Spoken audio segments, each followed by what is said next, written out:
Here you go. It's recording now. All right. So let's see.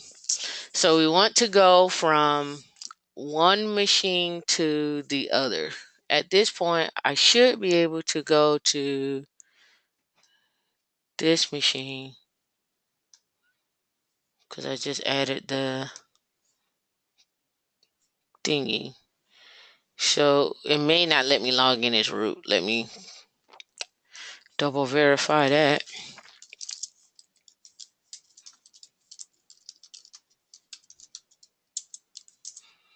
And here we want to look for, it's actually permit root login, set to no. Let's set it to yes because the key that I generated is on the root. And then we need to restart SSHD. All right. So by rule of thumb, I should be able to go to that IP address, which is SSH. I'm already root 104.196.23.156. Permission denied. Let's see what happens. Oh.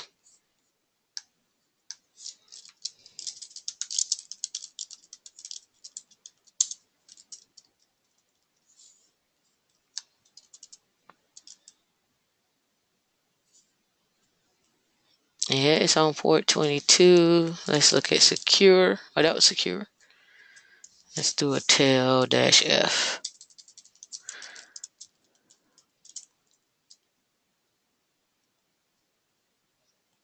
And let's see why you're being denied here. I wonder if because it don't go, it shouldn't matter because it don't go back over port 22.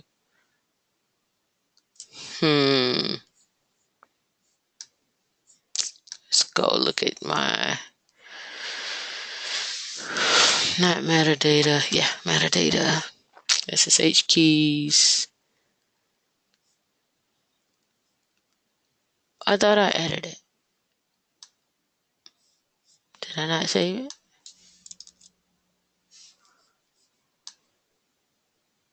Oh, I didn't save it. Alright. Let's see. Let's go back. And let's get this guy. So you see that right there, right? You see what it did? User add root, blah, blah, blah, blah. Let's see.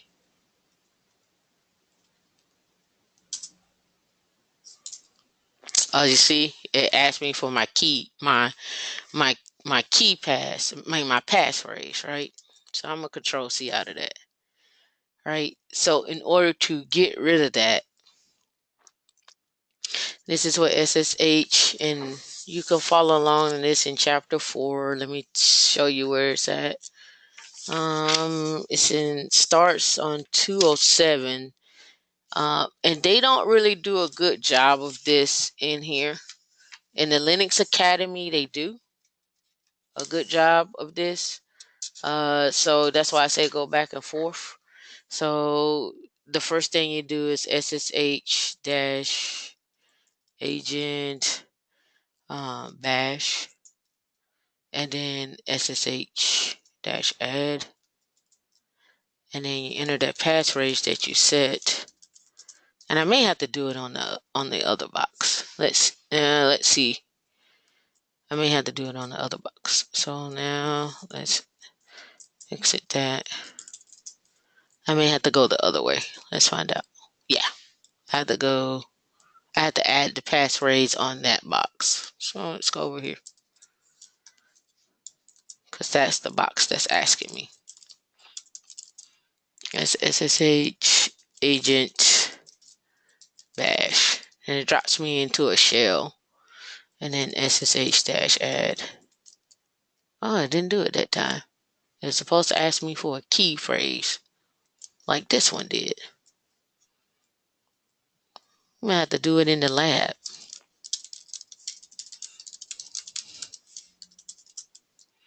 See, I'm on the box, but the key phrase when you do that bash agent add, it should be taking, let's see, said the blind man. Let's get the right syntax here. Let's go SSH-add. Am I missing something?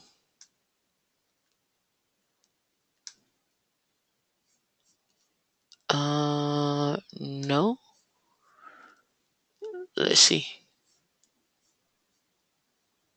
Agent-add, agent-add.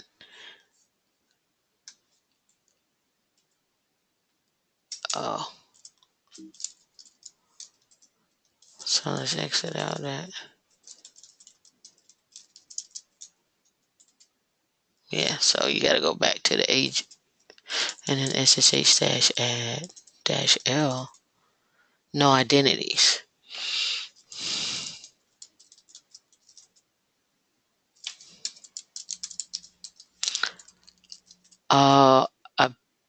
I wonder if my password over here has to be the same. Well, no, because we're going by key, it's the same. And then when I go over here,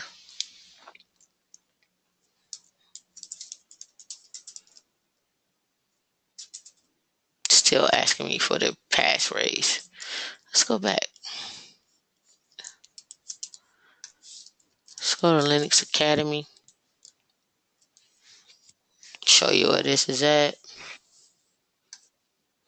I had it working on my box. And here.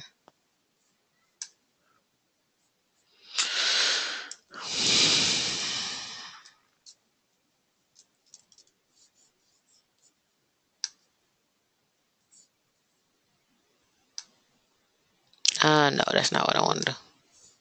I want to go back to that.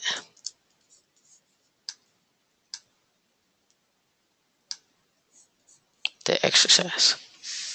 And then the solution. So they get the key. You can copy it over to, oh yeah, I just dropped my key over there. I didn't do a SSH copy ID. I didn't do that. And then on the server, yeah, on the server you're coming from, you do the SSH agent bash. I was right. And then you go SSH-add. And then I typed in my passphrase. It says added. And then I go to log in and it shouldn't ask me for the passphrase. So I was right, but I don't know why Google Cloud is not letting me do that. So from Google Cloud, I should be able to do SSH agent and then SSH-add. I put in the passphrase. Let's do something different by, let me look at, they don't exit this. They stay in this thing. So it's just interesting. Let's see here. Let's go back to VM instances. Did somebody else just join? Hey, Toon. All right, so here, when we go SSH root, I know I don't have to do that. 104.196.23.156. Have I been typing in the wrong one? See? Huh. It didn't ask for it this time. You see that? Let's exit out. And let's get rid of root altogether. Let's do that.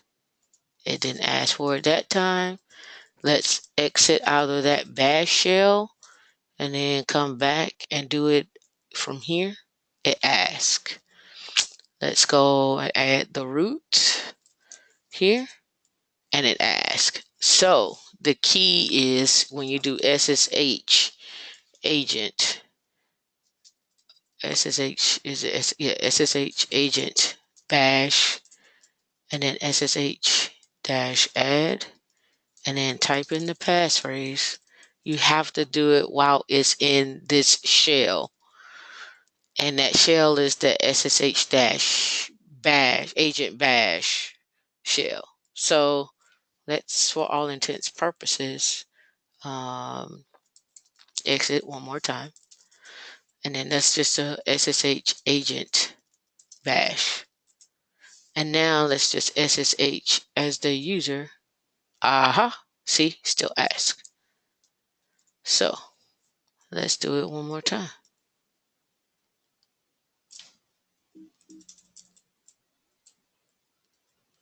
Oh, come on. SSH dash agent bash SSH dash add. I wonder if it's for a lifetime, because I saw that was an option. So let's look at that. Let's do SSH dash add dash dash help.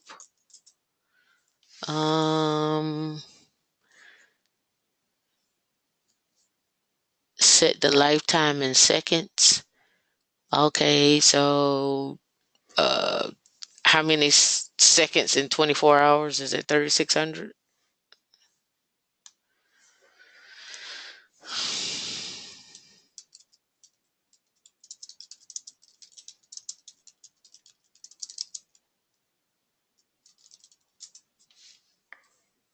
Yeah, 3,600. All right. So when we do a dash T. So, okay, yeah.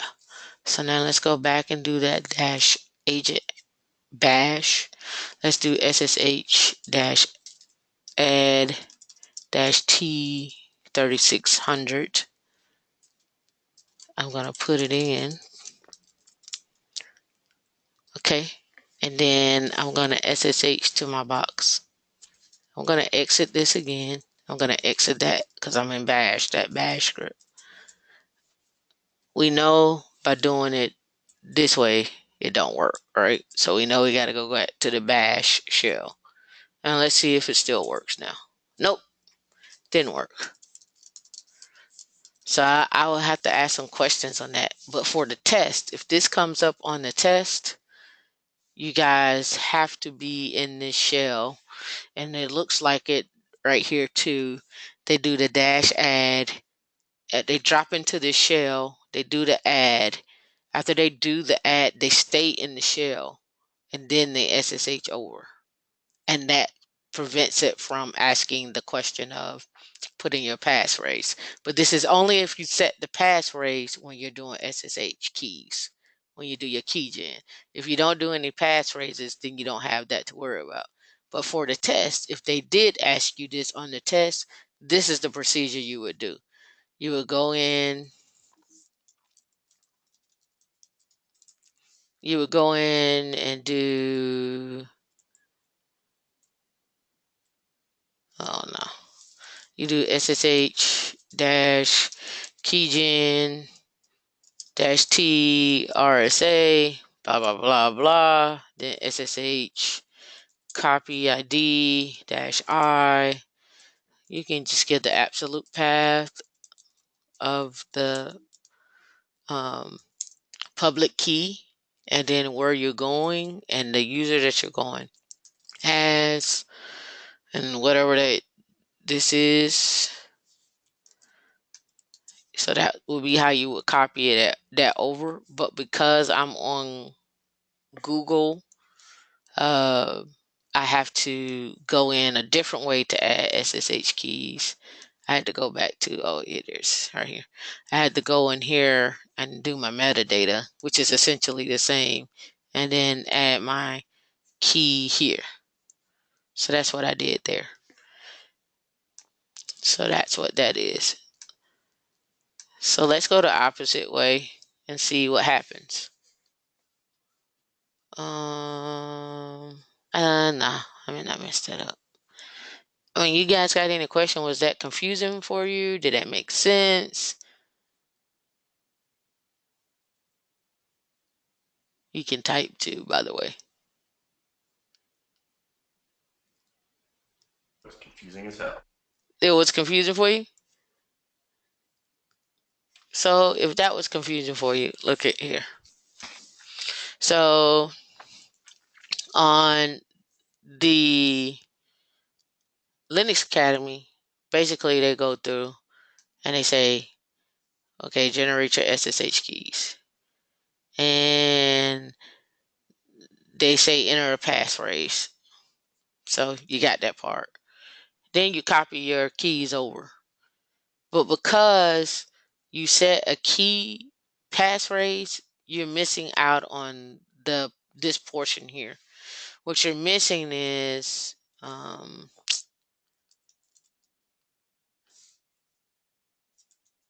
okay, yeah, let me go back to the agent.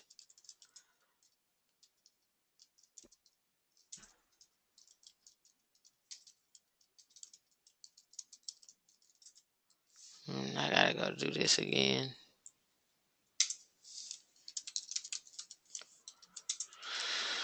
So for me, when I go to SSH to a remote box, I can SSH and I can do an ls -l/temp.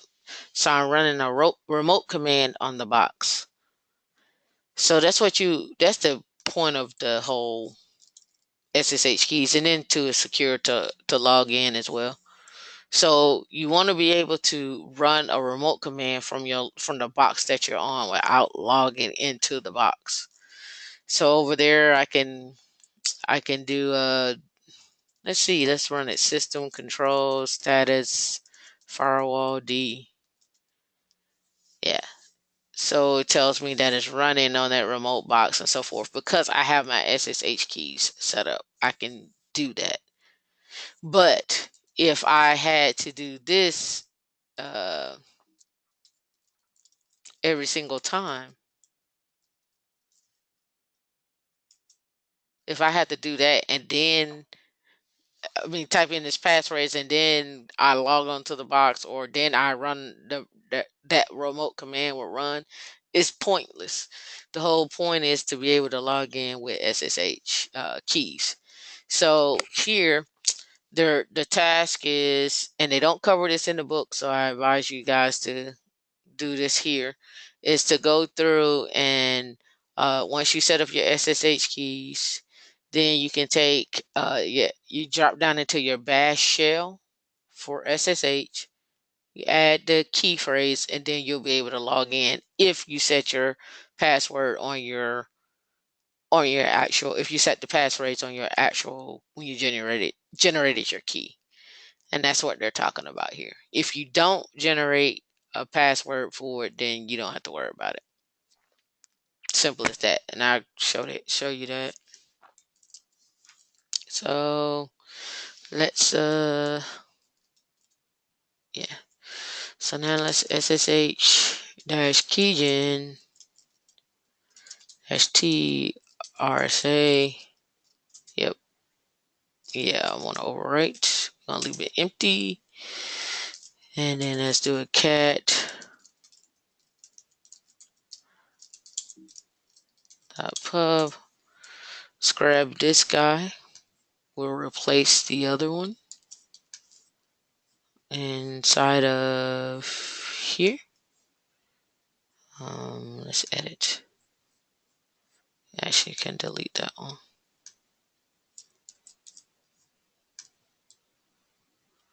Okay, so for all intents purposes, without going into the whole bash thing, I should be able to just SSH to the box, just like that. If I had my passphrase, then I would have to do the SSH agent and then SSH add. Everybody see the difference now?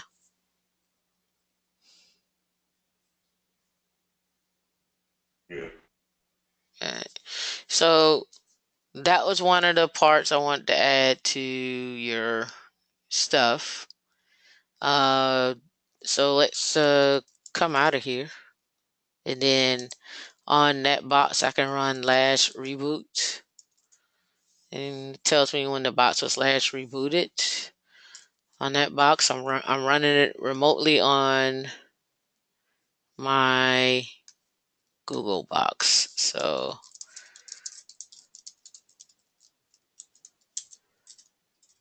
it should be getting some logins here. So I'm gonna scroll off the screen and let's get them side by side.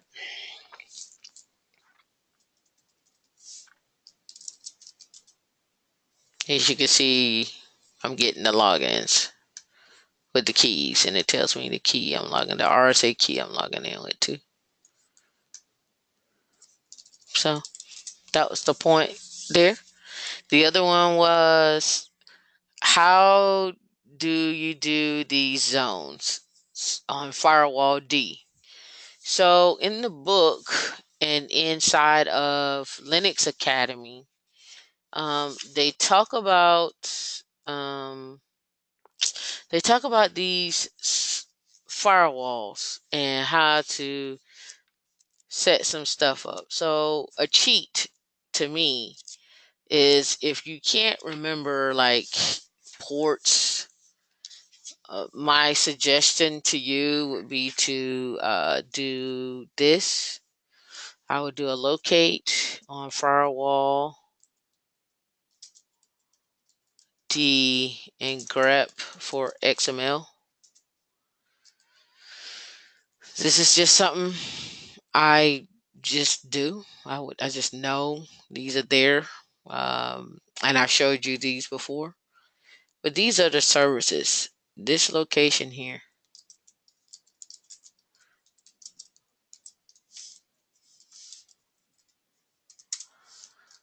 This is a list of services that is set up by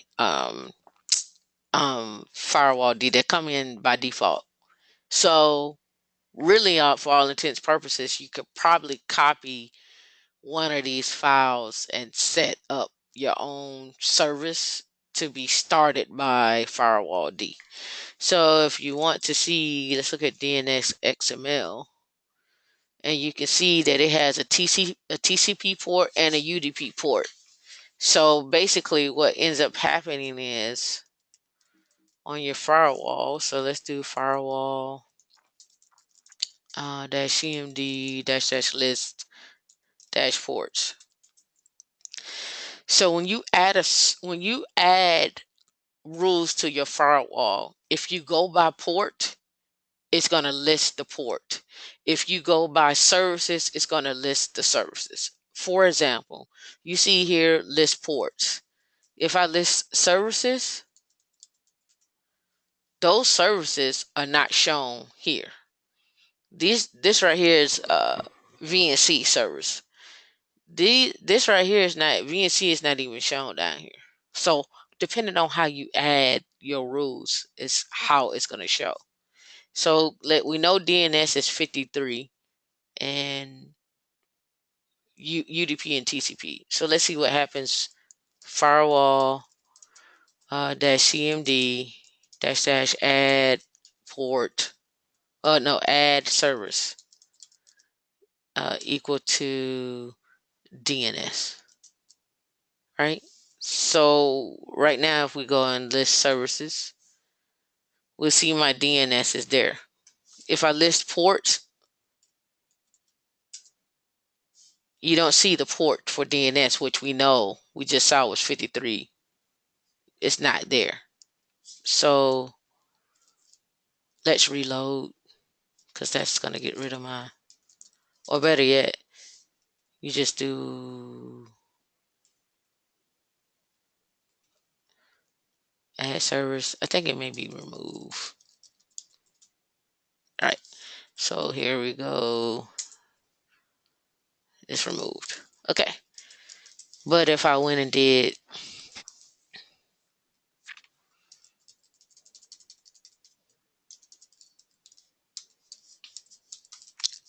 let's add the TCP port and then the UDP port. And then I list services. You don't see DNS. And let's list ports. You see the ports. So keep that in mind when you're looking on the exam. You're like, oh, I know I did it.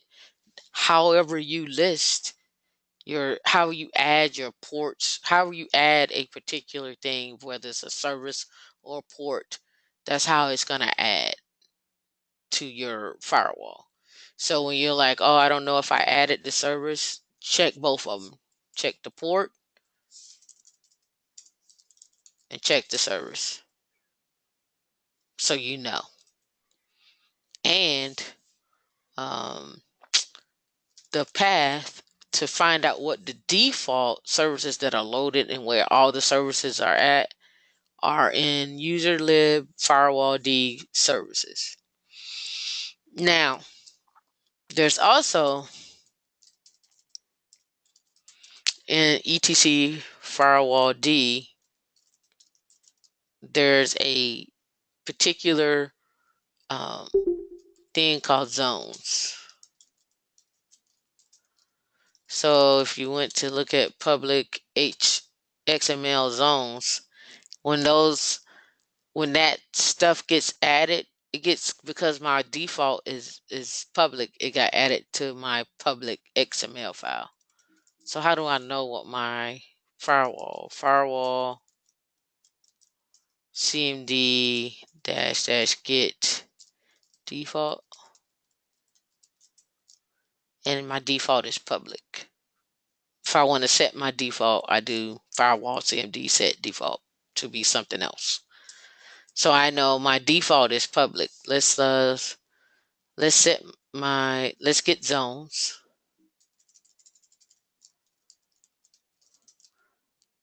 And let's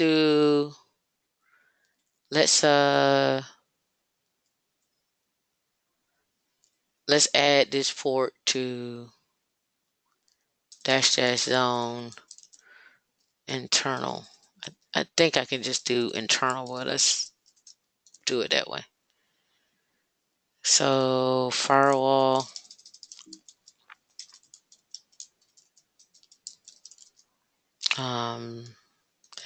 list sources, nothing. So let's see. Let's give a help here.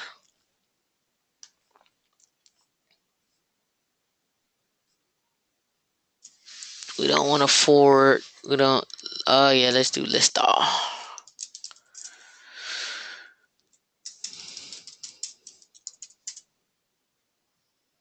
So it's got public. It's not applied to an interface, but it's not showing my internal that I just set up. Can we do list zones? No. Let's go back and see what they got in the help. We have a list lockdown, get rules, zones, interfaces. We didn't apply it to our interface. Uh-oh. What happened? Oh, there you go. List dash all. We did that. List all zones. All right.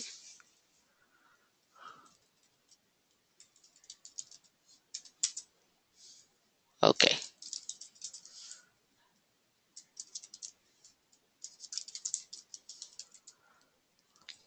All right. So as you can see, here's the block. Here's my home internal. My internal has this, and the port that I added was 53. So that's how you can get it, and you can set it permanently and so forth and so on based on your zones. Internal would be like internal to your network, your internal network, like on this box over here.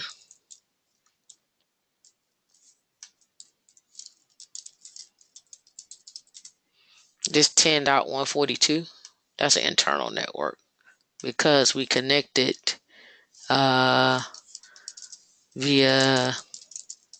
104 IP address. We connected via this IP address to this box. So internally, 10 is the internal one. All right. So some other stuff that came out of 4 was if you're ever under attack, you do firewall, and you need to be at the console when you do this. I'm not going to do this on this. I'm not going to run it, but I just want to type it. So if you're under attack on your box and you don't want to pull it from the internet, be at the console and do a firewall CMD panic dash panic on. That takes care and puts it in panic mode, shuts down everything from the outside. The next thing out of this chapter is this SE Linux and ACLs. So this may be a little tricky for you, but we're going to go over it.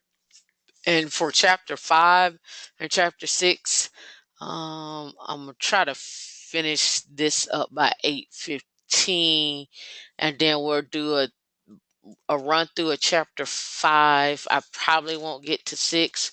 We most definitely will be in 6 and 7 next week. So wherever you're at, we need to be in 6 and 7 come next week. And 6 and 7 kind of covers YUM and repos and package management. 5 and 6 are going to be your bulk of your stuff, where it covers SE Linux and creating file systems. So let's get into this. So let's tune. How do I tell if I have SE Linux turned on this box?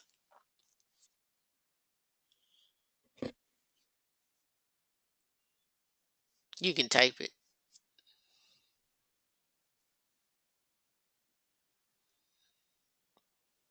Mike, Lolita, Mike. No. Okay, so if I know, Lolita, You do SE status or get enforced. get enforce. All right, and you say SE status shows that it's enabled, gives what's the target is, and so forth. What's allowed, what's enforcing. Good job. Set That's enforce. that. Set enforce tune day is sets it from permissive or disabled or whatever so set enforce. If I'm enabled, it'll go set it to permissive. If I spell it right, 0. And then if I do a get enforce, it's permissive. Let's see if SE status tells me the same thing. Yeah, its current mode is permissive. So if I want to go back, I do set enforce to 1. And that's what we wanted. So there's some things that we need to discuss. So everybody, if you're on your box, CD over to /etc, and then do a ls -l and pipe that over to more. And you see here, right? You see that line that I got highlighted? DRWX directory 755 period. That dot tells me that there's SE Linux context set on that particular directory. And when you see those dots when you're looking, that's what that means. And where did I get that from? In your book, they go over that.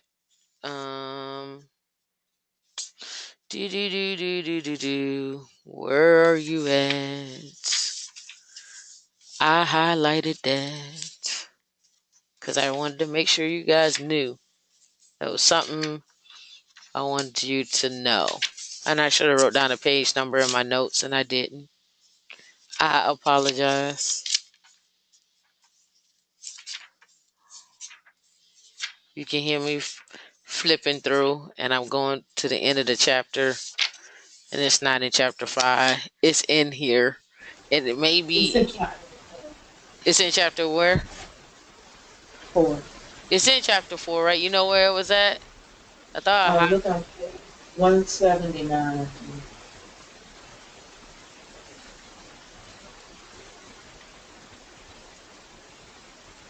let's see. I did highlight it. Yes, that is correct. 179. So also, um, another thing that's important is if you see the dot change to a plus. So did they give me an example of where a plus was at? I may have to do a plus on one of these. Do do do. I may have to set the UID on one of these. So let's go over to my temp directory. Let's make a directory called test2, and then let's do it ls minus z on test2,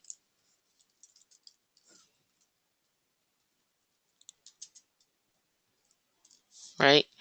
With a period on the end. You see that? With a dot, period, dot. So now let's do a chmod, and we're leading into this. U plus 4. I mean not 4. U plus S on test2, and then let's look at that again. Oh, I didn't do it, but the sticky bit didn't change. It didn't. Oh, it's ACLs. I'm sorry, getting it all confused. But anyway, this leads into what I want to talk about. We'll get back to ACLs in 1 second. Hold on. Anyway, so let's explain some stuff.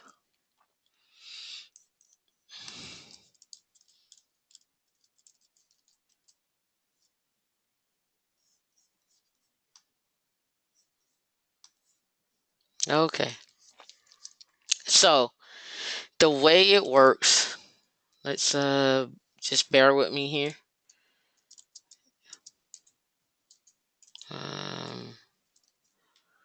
I should have did this in what you call it, but just bear with me. Actually, I don't want to do it that way. I want to do this.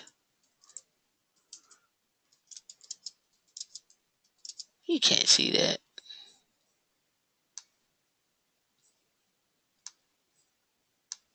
You can see that though.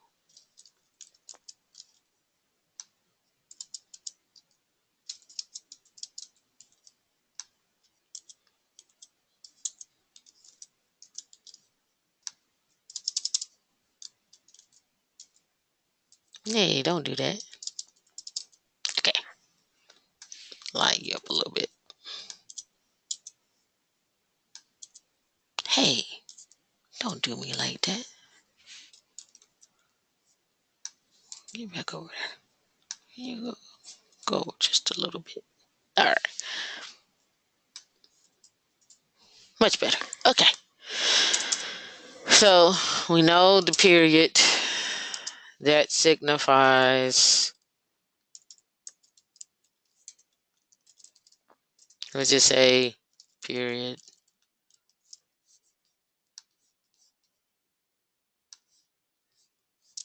is SE Linux context. Oh, we'll just put SE Linux. Okay. The next thing is if we have this same setup,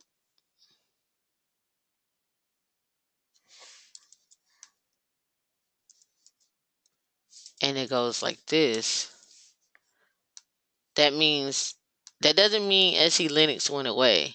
It just means it's SE Linux and ACLs. Okay? And we're going to get into ACLs. Well, the reason, not X, the reason why I'm also showing you this is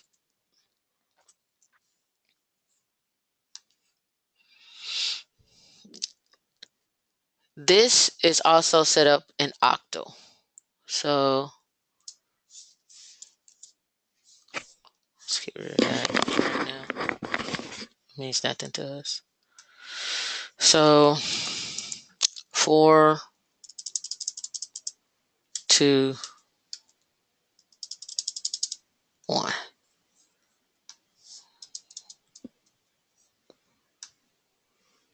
Okay. It's not lined up properly.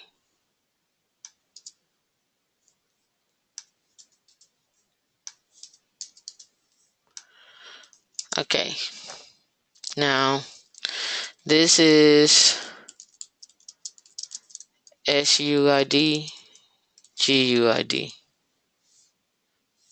And oh, that sucks. SUID. And I said GUID sticky bit. Alright. So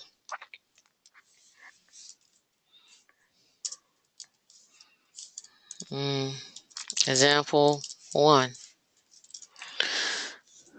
When I do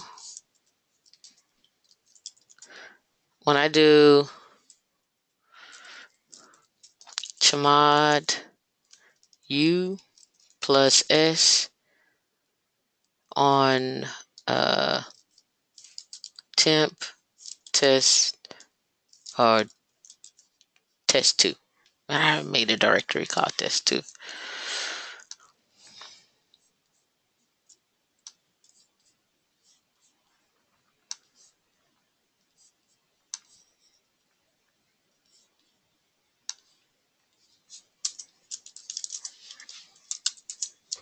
So I did ls minus ldz on that. As you can see, it added the S or the user ID, the set user ID to test 2. Why do we want to do that? Okay, if you turn to your page your book to page 180, they talk about this. They talk about setting SUIDs and GUIDs and SGIDs. The significance here is, suppose I have and really you only gain this value when you're like, I guess what a FTP server would be my best example, is like when I create a directory, right? And then I want the users or the files and the folders under that directory to have the same permissions as the directory. I would put that on a SGID. So your SGID could be really, really funky. So they can come in. So remember up here we have octal, right? 421. So basically we just set this directory to 4755, or 4755. So let me show you that. Let's go back up and let's remove this, right? And then if I do this again, you see that's removed and it's 755. So now for all intents purposes, if I did it in a numerical way and did 4755, remembering that I'm setting the UID, the SUID, I should get the same thing, and I do. So you have 2 ways you can set the UID and the GUID. So if I want to set it on the group, what group, what will be the number that goes in front of the 755?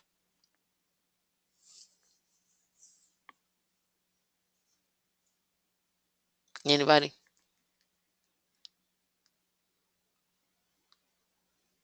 Wouldn't that be the UMask? We're not doing UMass, but the group Tunde is right. It's 2.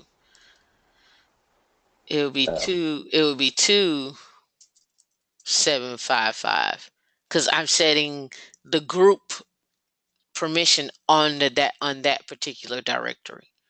So let's talk about that. Let's go do some examples. So we know that it's 2755 for test 2. So let's go to test 2. And let me do a cat on etc password. I got a T read, so let's clear. And let's do a user add T read 2. All right. We're gonna issue the before we issue. Let's chown T read. Well, better yet, group add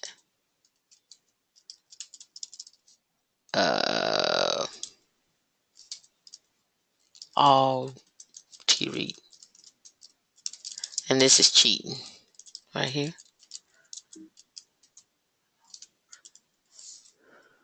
You see all T read. I'm gonna add T read. This is how you add by cheating to that without doing command line. I just added them to that group. If I do ID-A to T read, I see she is in all T read. If I do ID-A T read 2, you see that they're both in the same group. Okay. Here, I want to chown root dot all T read. I could have did it to group on test 2. Let's do it ls minus ldz on test 2. As you can see, it is now owned by the owner is root, but we got I need to remove that. Oh no, I want to keep that there. And we got the UID, the group UID has read, and the S for execute really is there. And then we probably may need to add a W, but let's see how it works. Let's see the test 2. Actually,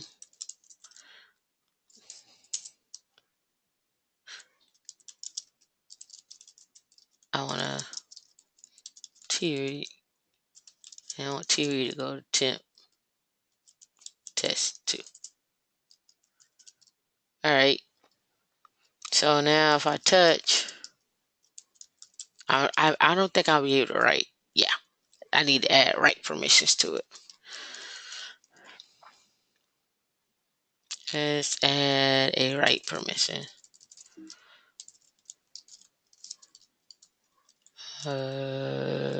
W plus G on to test 2. Oh, sorry. It's not your own. It's what was it again? User mod? I forget. What was it again? I forget. It's Jamad. Oh, I did it the wrong way. You guys gonna let me fumble and just not know it? I tell you. What kind of friends are you? It's Jamad. I'm like, what did I do wrong? It's the opposite way. G plus W. There we go. All right. So now let's sudo to that and cd over to temp test 2. And I should be able to write now. But remember, if I do a ls minus ldz on temp test 2, my permissions the files should look like this. So now let's do it ls minus l. Yeah, so I got my read write. So let's make a directory. Um,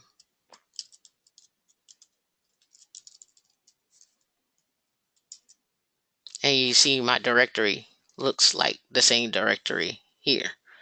The permissions that I have on my file are the same permissions I have on my file. So on my read write as I would have. But if you look in the book, it says when the file is executed, the effective group ID of that process is that of the file. So whatever the group ID is, in other words, my group ID on that file should be, because I created it, it should be ran as that group right here.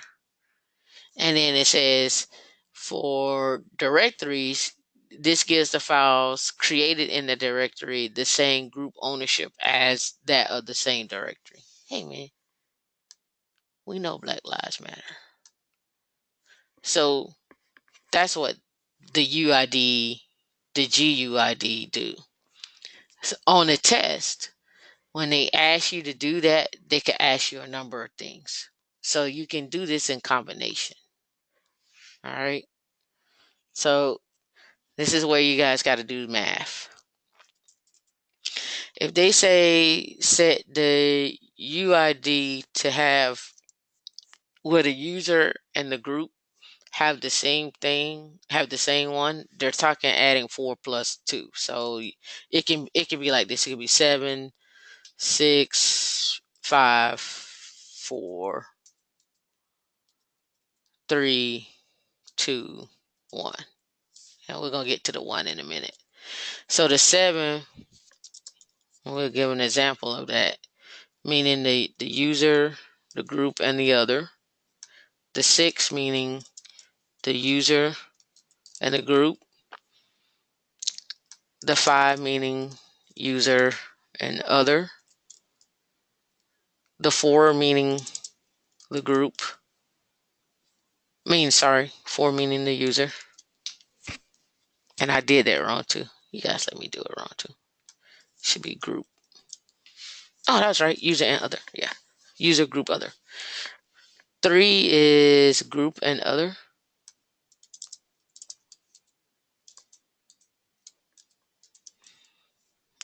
2 is the group. And 1 is other. And that's your sticky bit. And so the one directory that has the sticky bit on it is temp. Oh, hold on.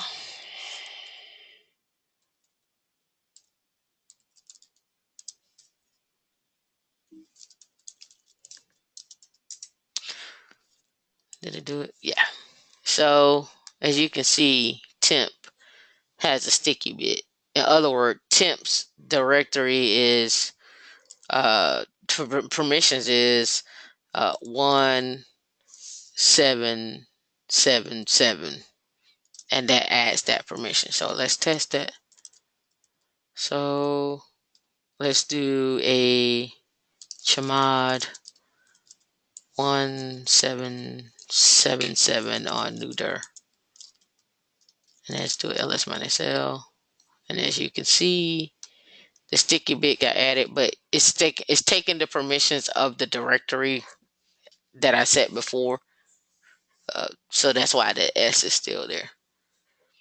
I know this one is confusing for you guys, but that is how you break all of this down. So on the test, they could say, do set the GUID and the SUID on a directory, right? So that's 4 and 2. And if they say set all of them, then that'll be your 7. They can ask you for 5, which would do. Let's see what happens when we set the permissions to 5.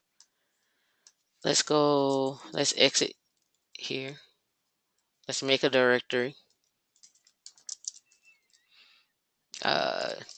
new test.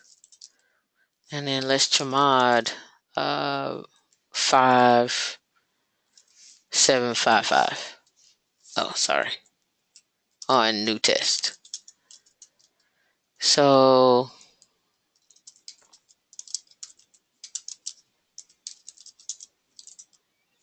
look at what happened. I did 755. No, I mean, sorry. I did 5755. So 5 was user and other. User and other got set. The sticky bit got set on the other one. The S got set on that one. So let's go into this directory and let's touch a file and let's see what happens after we touch that file. It just got huh? Somebody say something? Okay, so it's got read, write, read, write. I mean, read, write, read, read. And that's just the default for files. So let's make a directory and let's see what happens on the directory.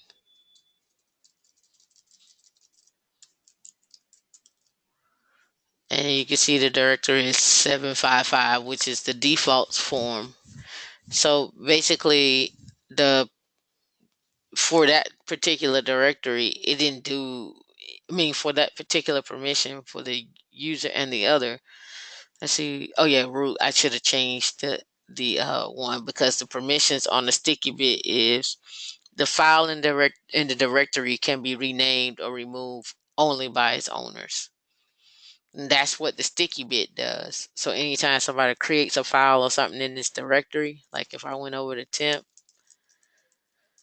and whoever created a file in this directory or whatever, they're the only ones that has permissions to remove it. So that's what you're getting here.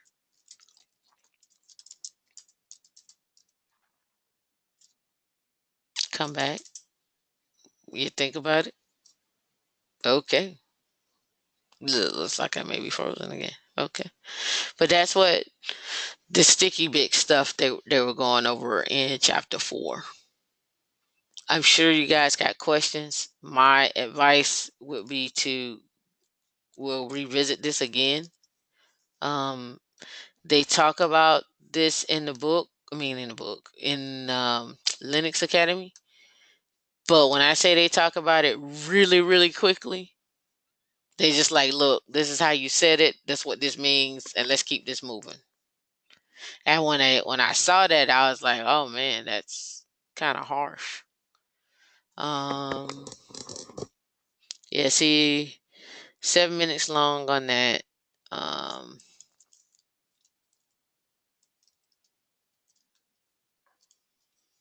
Don't have it. See, SUID.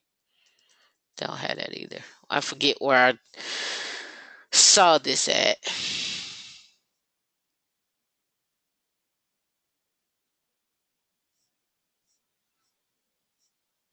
Let me see. Is it down here?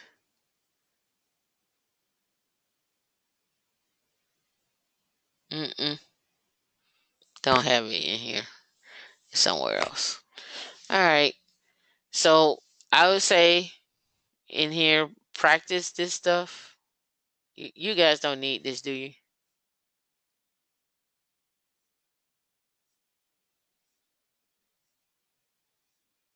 Yeah, Huh? I don't. Okay. All right. And then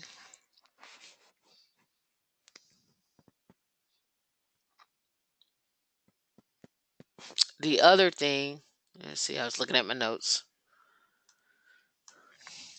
Why are you acting like that? That's awesome. I don't know what you got going on. That's why I always have a backup. Do, do, do, do. The other thing is like you can do, like I showed you earlier, Chmod. Let's make a director. And you can do Chmod, U, lowercase u, plus S on test. And then you can do U minus S versus Chmod 4755 on test. Those are that's the same command. The 475 and the U plus S are the same commands.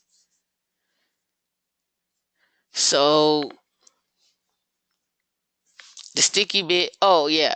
So the other one is the capital T. So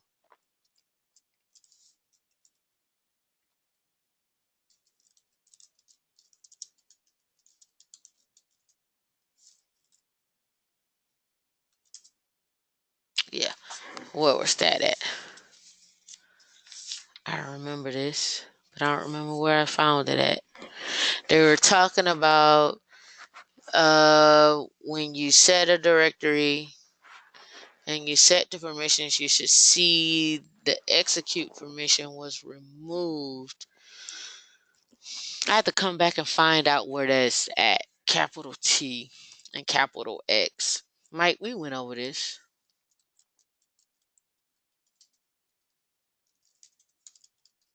I don't remember. Too much shit.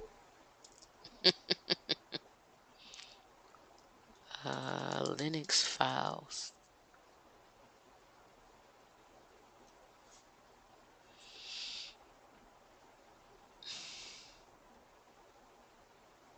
Okay.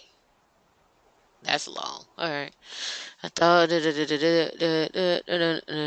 you can see in both cases, the sticky bit is set. In the capital T version, the execute bit is unset.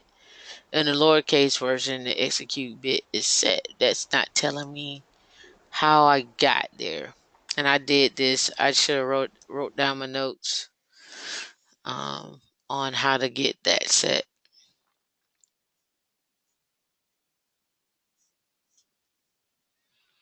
I wonder.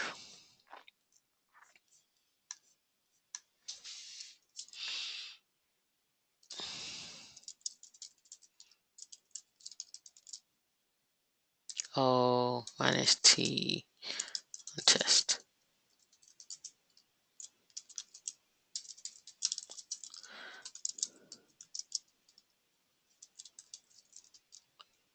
Let's chmod that to, oh yeah, let's do this chmod U minus S on test as well.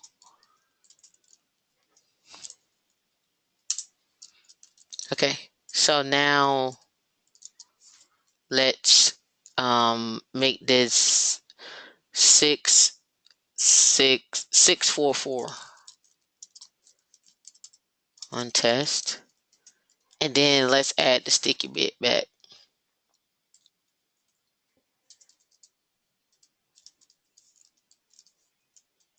And then let's see what happens. There it is. So the execute permission has to be removed in order for you to get the capital T on that. What does the capital T do? All right. It says here, for example, if you came across a file with SST permissions, would you know what this means? By reading this short posting, you should. Here's a little bit about it. The lowercase s in the third column, it's the SUID. We talked about that. The lowercase s in the third column of the group, it's the GUI, the GID, the SGID. So the first one is SUID. The second one is the GID. And the third one is the permissions on the sticky bit. So we've talked about those. Then it says if the T in the third column of the permissions is set, this means that the sticky bit is set, but there's no execute permissions for the other user. So we took, and then we verified that. We took away permissions, the execute permissions for that. So if it was a lowercase t, so we saw that on the temp directory, we have execute permissions on that. And then if you see a capital S in the third column of the group, it means the SUID and the GUID is set, but the execute permission isn't set, which is what we verified that with the last one we did. So the capital T and the capital S, meaning they don't have execute permissions before the SUID or the GUID is set on that particular directory or file. And that's it. Well, I'll copy that and post in here. But you guys can look at that if you want to a little longer. But that is what they came up with. Pretty straightforward there. All right. So there are certain files we want to. That's not what I want to do. Did it come back? I don't know what that was. Anyway, so there are certain files that we want, people not to have access to.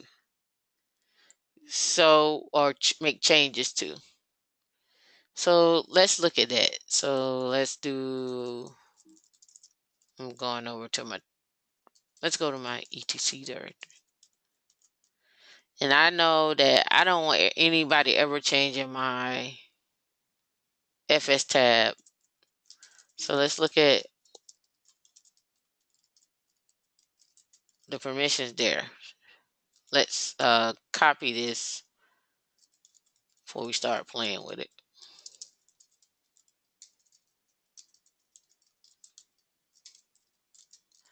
So now I can do what we call change attribute. And it's called change ATTR.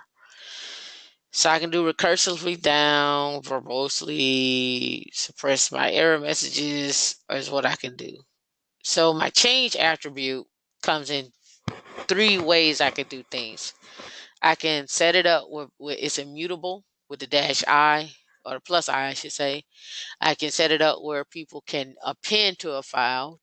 Like I can change it, but I just want you to be able to append. And that's a good case would be FS tab. And then the other one is the E. So the E stands for, it says set with extension file system 4. I've never seen the one use that, but I can see the A and the I being used. So I could do change. Let's do that on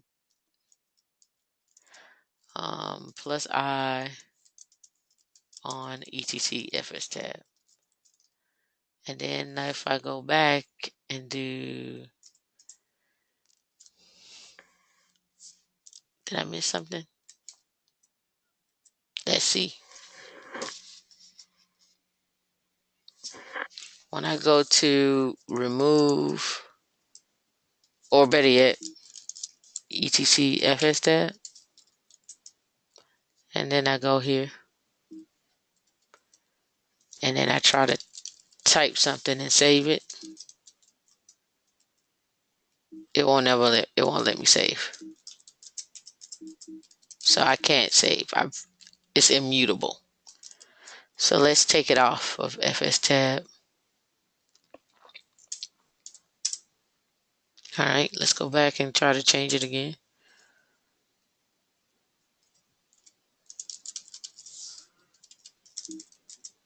I can now. And then let's do the append. So I can do an echo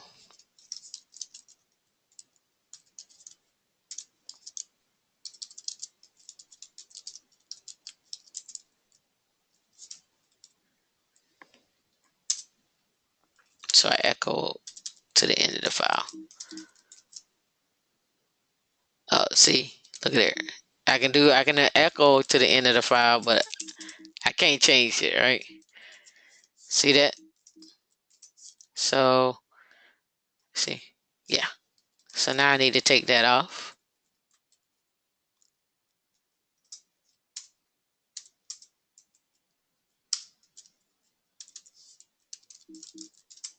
And that was immutable and appending to a file. Now the other stuff that they cover in chapter 4 are, we did the UMask, but the get facle and the set facle. Are you guys ready for this one? ACLs. All right. My proposal is to go over this in after you have looked at what you call it, Linux Academy, but we're gonna go over it. And for SE Linux, so I was looking at their tutorial on SE Linux.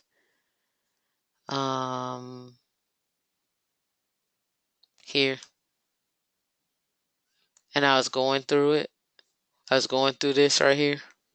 Here's a rule of thumb, just so we can make this really simple for everybody. If I do a ls minus ldz on var www.html, this is the context or the type that should be set on any file that gets put into this directory. So let's do this real quick.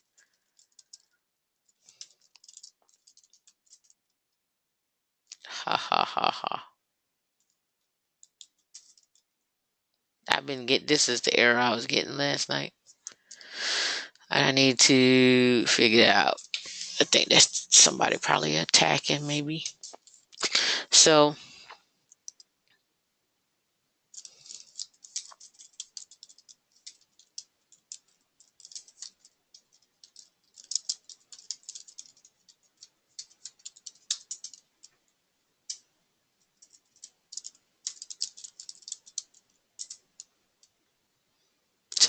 it is open.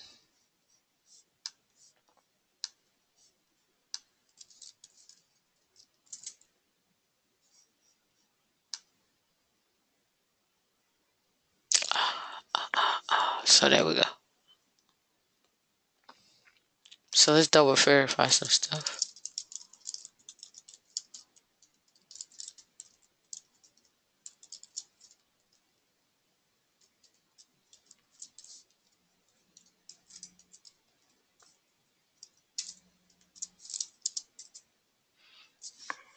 So we went through this before. If I change this context type here, so basically I can go, I should be able to do this, right? But if I take this same file, let me do cmanage f context -l. Just pipe this over to less. All I'm looking for is types here. Let's change it to this type here. Remember Chicon.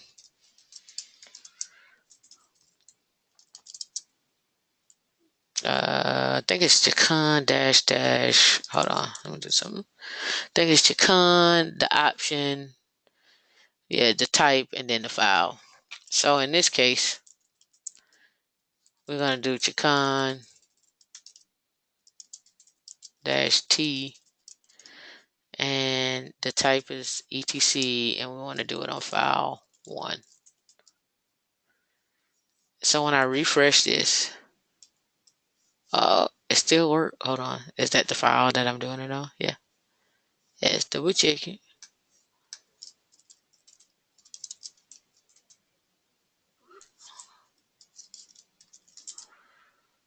That shouldn't have worked. It should have, etc file 1 should have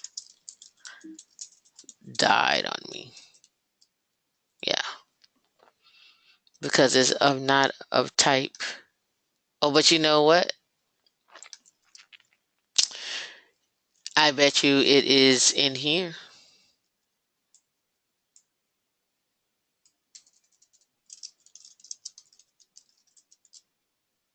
Yep. See? So that's when I had to do this.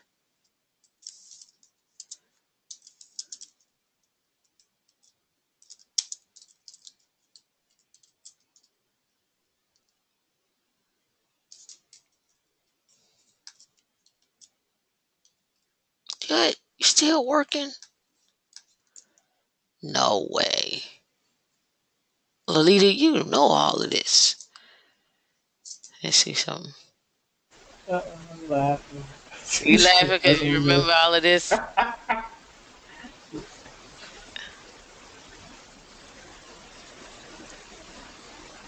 Yeah, that's all you needed was that. Just boom and that. And that should have changed the type, which it did, to etc underscore t, which is not the same as, but I wonder if because the HTML is the same thing.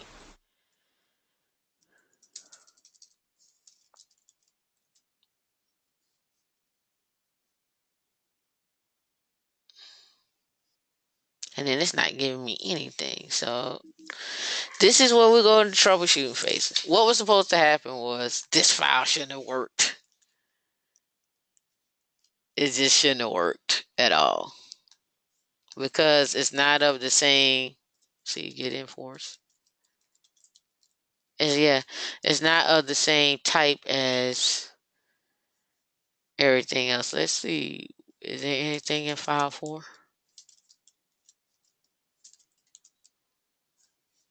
Now file 4 should come up because we didn't change the type. That's fine. Let's change the type on file 4.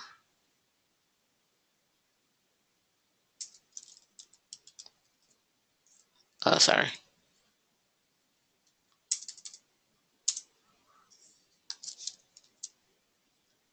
And they all working today. Ain't that about nothing? That ain't supposed to work.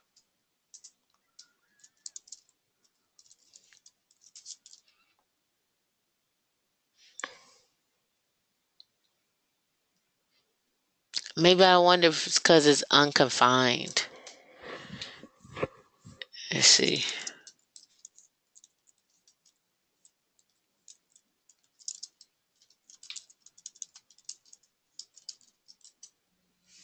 I wonder it's because it's in an unconfined space that actually works. We could test that theory out with this one.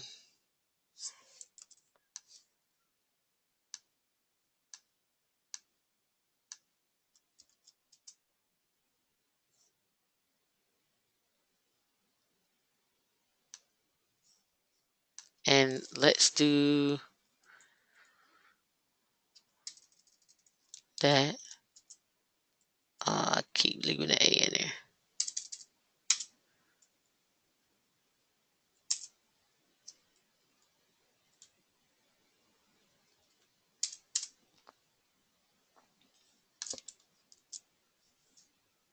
And that worked too. Ain't that about nothing? Well, Mike, it wasn't supposed to work at all.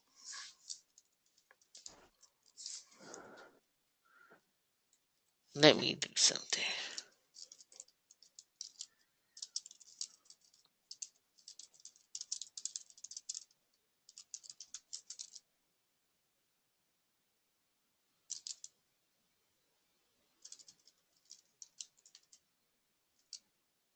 Hmm, interesting.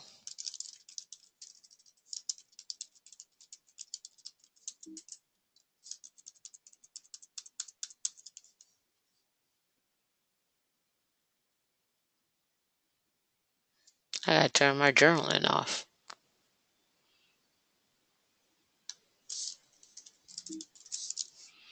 Alright, let's see something. I don't think it restarted. I think there may be something going on with that box. Let's give this one a shot.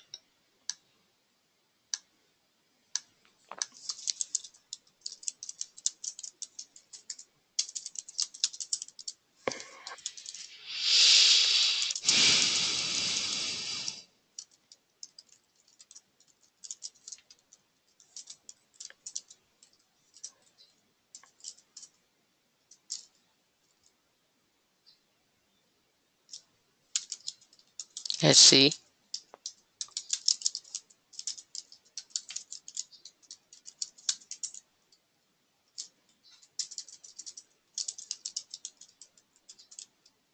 Okay. Oh yeah, remember we had to go. This is on the other box. Let's see something. This is on DigitalOcean. You know, you got a different firewall on here. And its external IP is here.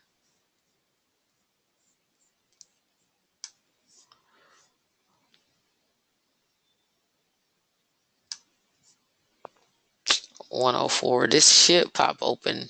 Yeah. Okay. We know it works. So now when I come back over to this little guy here, let's ls minus z d var ww html. Let's copy a file to here.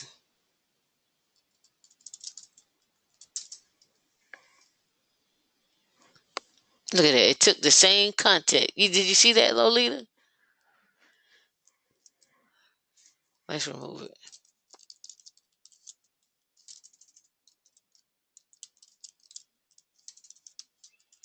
Let's move it. Well, no, let's not move it. Let's cdo etc. Let's touch file to echo Tim into file 2. Let's move file 2 over to var ww html. Let's go back over to var ww html. And let's do ls minus lz. And you see it's of etc. And we got something in there. So let's pop this out. What I call this thing again? File 2. Oh, go back.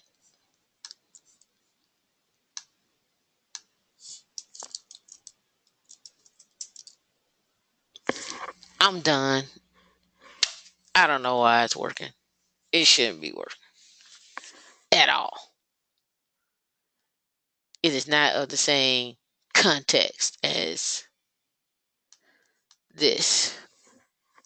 But again, it's unconfined, so I don't know if unconfined and fine. We have to figure that out.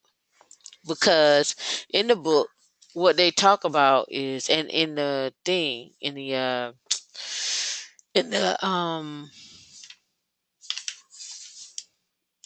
Linux Academy is SE Linux.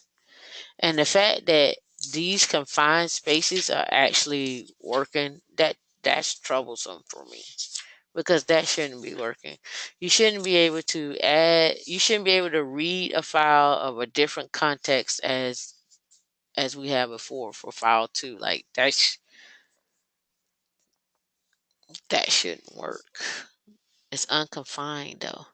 So I wonder,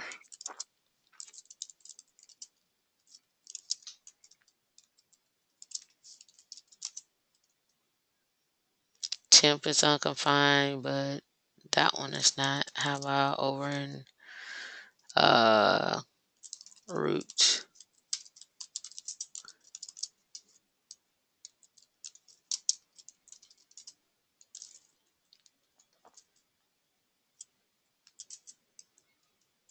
Okay.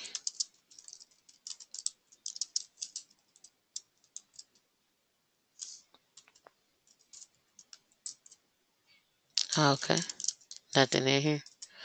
So what if I touch file 4?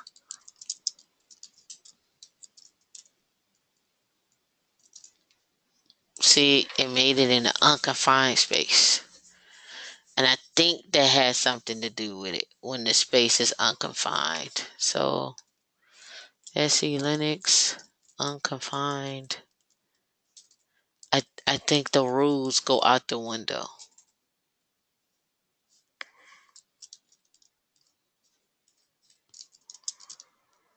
I think that's called an object. I can't remember.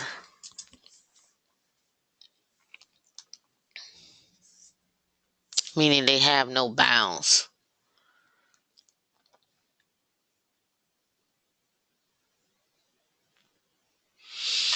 Yeah, so just we did a chicane on that.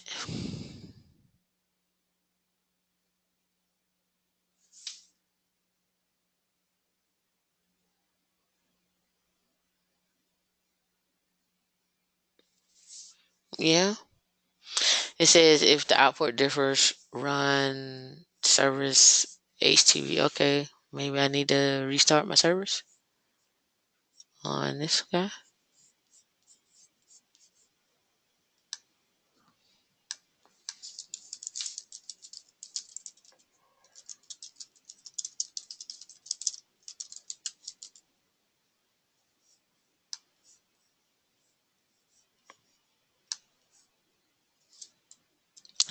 That's not it. It's this guy here. And what's the file name?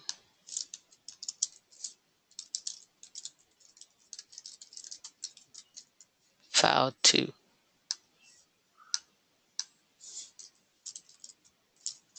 Yeah, still works. That's odd. But like this is showing, because this right here is they chicane that to Samba share, and then they did a ls-z on it, and then they reran the command. If the output differs from next, then run it to make HTTPD process run unconfined, meaning they taking it out of what it's normally in. They did a chicane here on that guy, meaning it has no bounds. So that's what I'm thinking is going on there.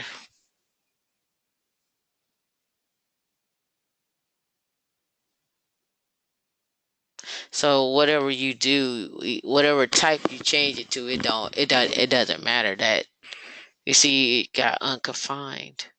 We'll have to look at that. That's quite odd because that shouldn't have worked. But I've showed you this before where it didn't work, and now this time it worked.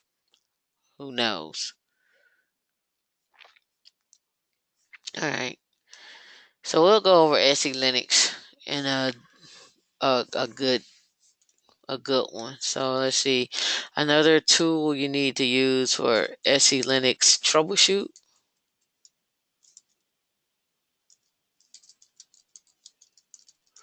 And I'm mad that didn't work.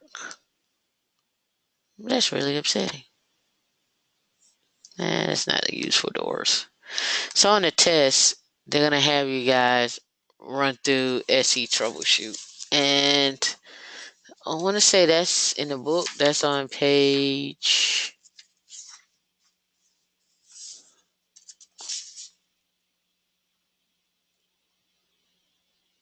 7. Oh, they got it in 761 and 763. That's not right. Let's see.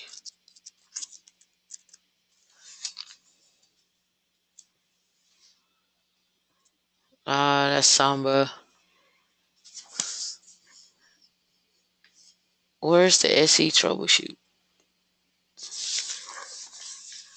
Lolita, did you finish reading chapter 4?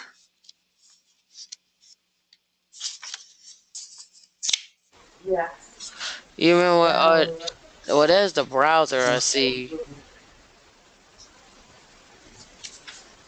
Yeah, here it is right here. It's on.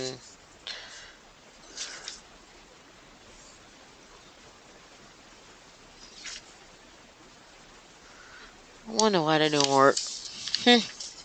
Did yours work, Lolita? For the SE Linux stuff? location, what you just did now? Uh huh. No. I mean, but when you came up for SE Linux, it was like moved it over and it was you could render the file. On the SE Linux part? Yeah, like you could render the file in HTTPD. No.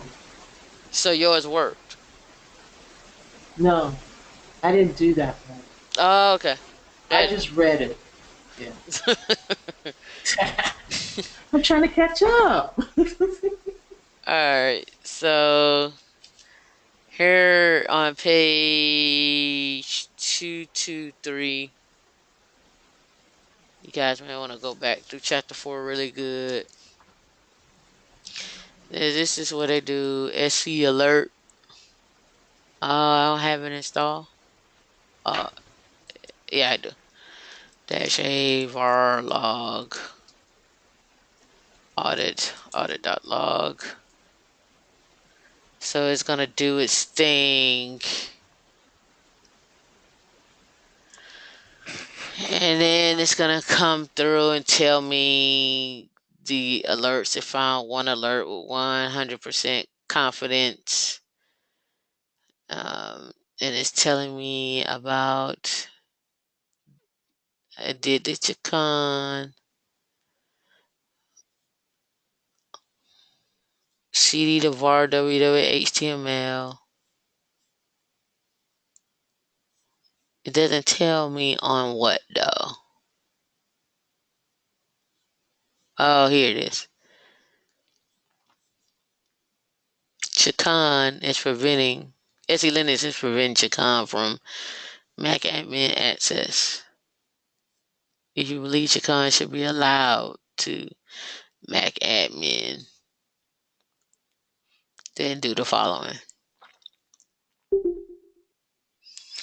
What should have happened was I should have been able to you go through you do this with SE alert and it gives you like a percentage. So this percentage this is what they show in the book.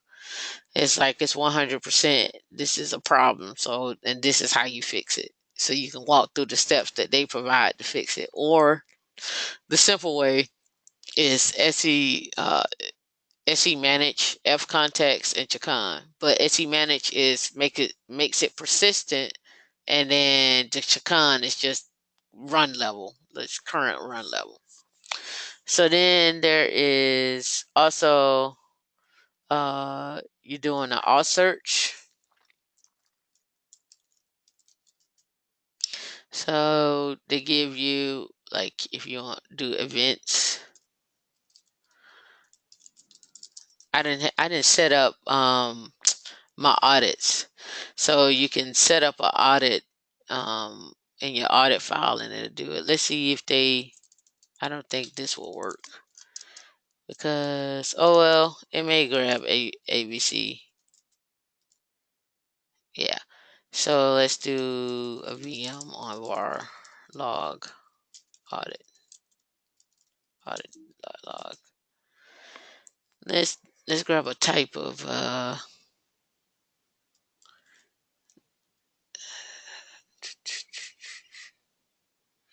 they got ABC. What is ABC considered? That's a message. So let's look at one of these messages. Let's do message audit. Let me see. Can I do message audit?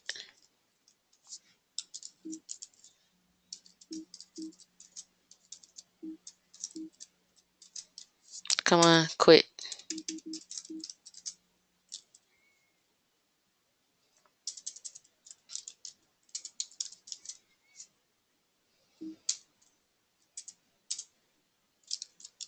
So I didn't like that. What error does it give me?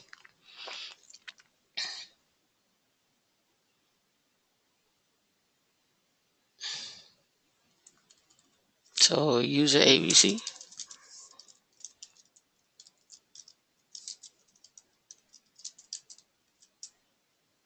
So it goes through and search these types that you specify inside your file, and then search audit.log. So if you ever want to search for audits, SE Linux audits, that's what that is. My suggestion is go through chapter 4 thoroughly, because in the Linux Academy, like what I just went over, that's what this is. Like, change the context. Let's see the solution. You echo into a file, you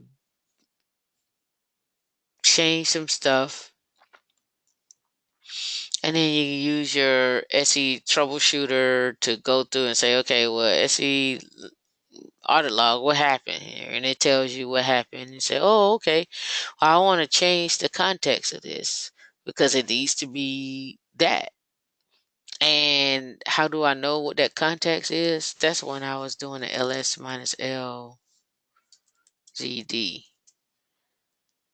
on, actually I should, yeah, on the directory, yeah. So that's how I know what context it should be here. That gave me that, and that's what they set it to, that. And then everything for content, the directory, and everything under it, and that was it. So why that worked, I don't know. For all the other ones, we've seen this before. I had to do some investigation as to why that worked, because it shouldn't have. And then they give you the GUI to play with in chapter 4. I didn't do that because I just didn't see a need to do it, but you can. And then in chapter 5, we talk about the boot process. So what I was going to do with that was this. And we'll go back over SE Linux. Don't worry about that.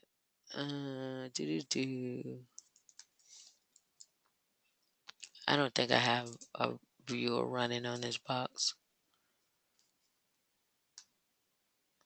I guess I do. Who knew?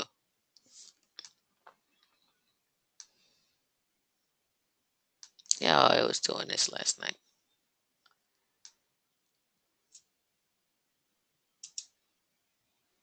And it won't let me log in.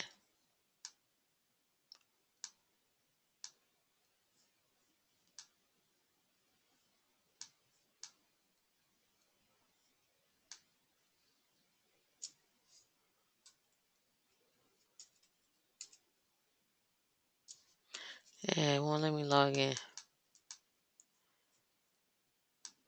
And that's this box.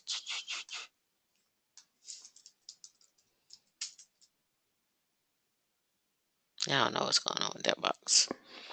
It's been acting funky. But let's see.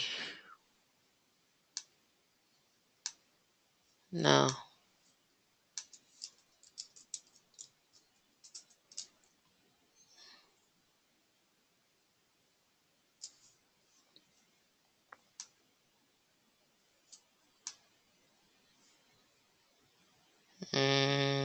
No, that's a Docker.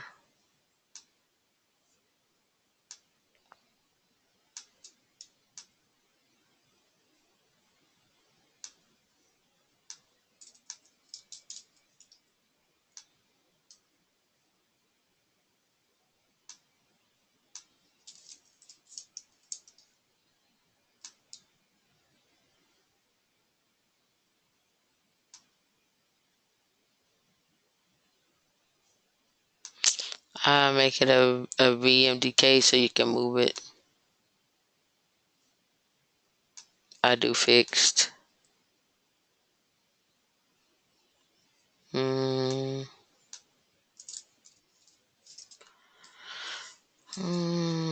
should be enough.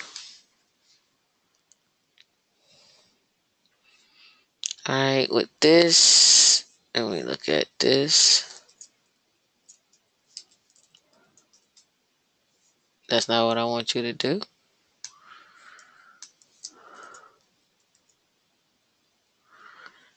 I want to see if I got some ISOs on my machine already.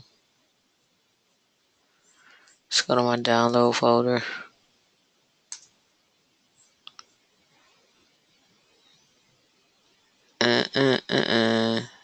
Here you.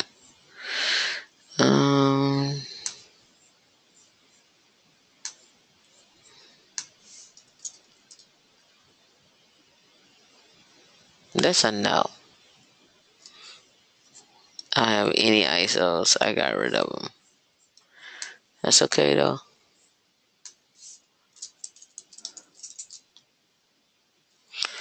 And we're gonna go here. Any questions while I do this?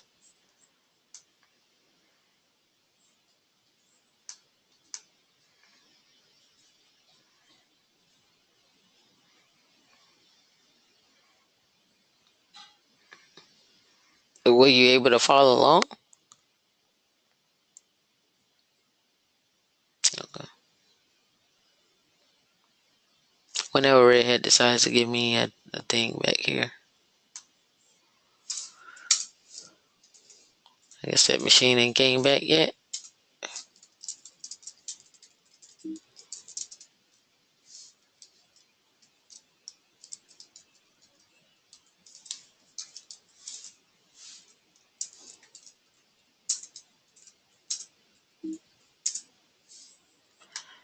Redhead, are you there, Redhead?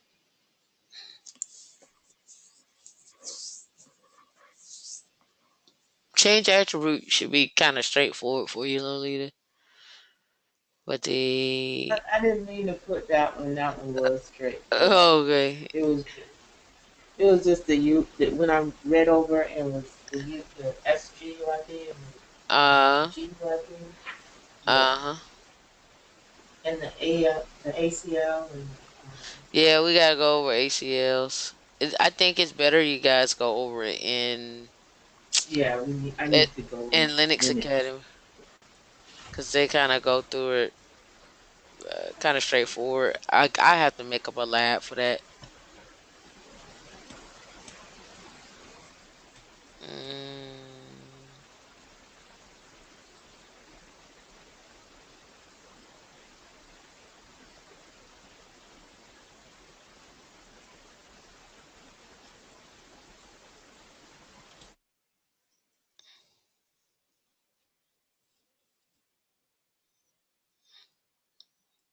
I don't need a subscription. You tripping?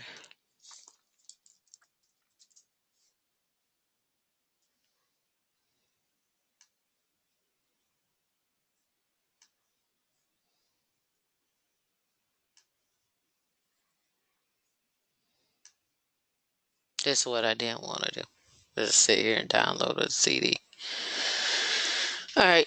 While that's doing this thing, let's see if my machine came back though. Yeah, I know. I gotta go look at it. In chapter 5, they go over how to break the boot process, and that's what we're gonna do. Is not not tonight, but we are. And they also go over system control,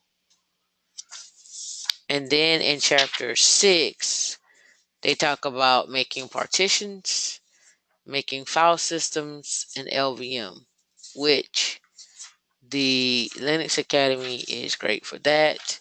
However,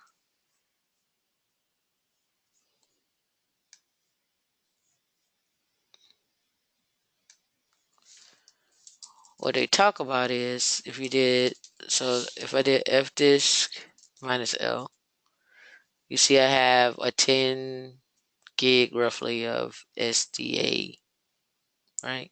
So I can do a fdisk minus dev SDA. And it tells me the sector size and so forth and so on, but I can get more information about this Let's Control C here. It's clear. Let's get more information.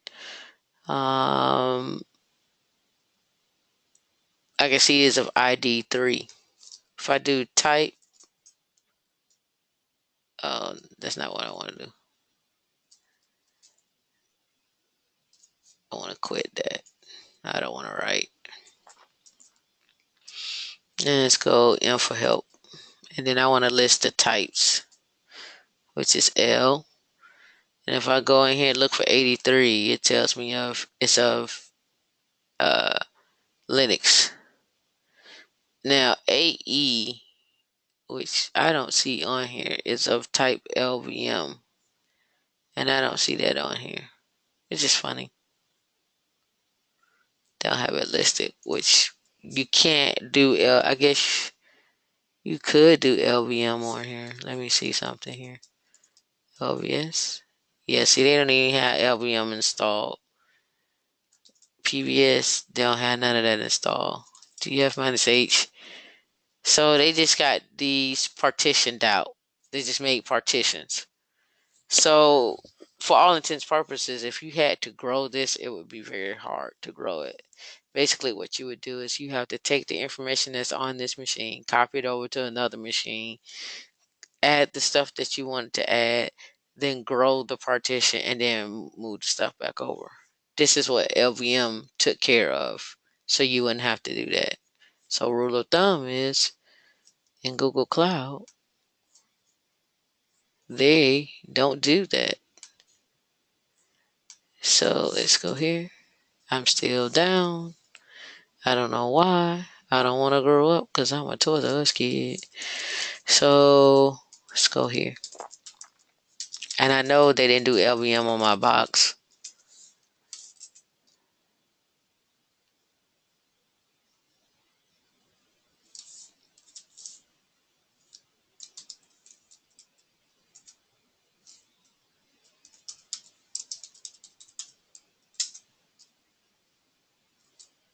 Oh yeah, I disabled it.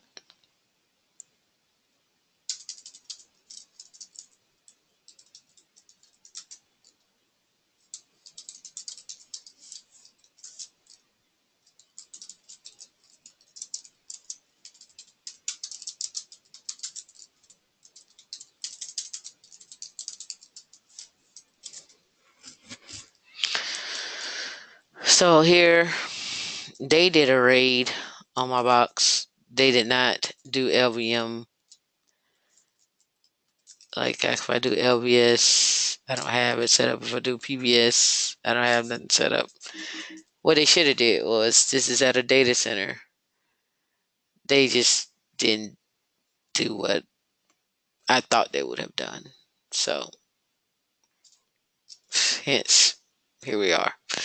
No, it's not because it's due to lack of space. They just, when they do these things, they kickstart them and they don't make LVM partitions out of them. Oh, there it is right here. AE is LVM. So what rule of thumb is, you want to use LVM on your file systems. So default is ext, ext2, ext3, ext4. For RHEL 7, the default is XFS. For RHEL 6 is ext4. You're gonna do XFS on the actual exam, and you're gonna use LVM. So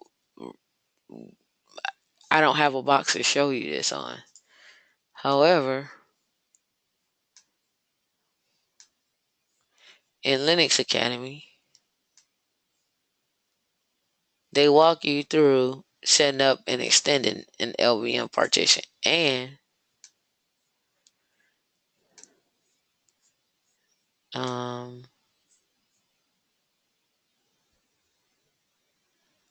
here, I went through today and added some stuff. That's good to know. That's good to know. I'm gonna put it in the RHCSA group. This right here, look at that. That's going to help you understand logical volumes and how he breaks it down. And then we'll do chapter 5 and 6 next week. So the goal is I prefer to do 5, 6, and 7 next week, actually, because 7 is just Yum. We've gone through Yum like 1,000,001 times. We can slide Yum into our stuff. We can do Yum. In fact, I could probably do it on a Saturday. We can go over Yum, so that way we can focus on 5 and 6 in SE Linux, and then we'll have just chapter 8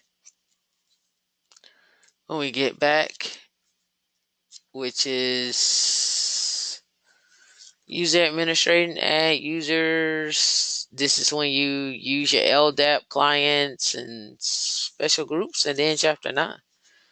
But 4, 5, and 6 are your meat and potatoes that I think you guys really need to work on. So that we're gonna probably take some additional time on that. We'll go back over SE Linux because I don't know why that didn't work the way it should have. That's preposterous. So, according to the list, where's my Slack?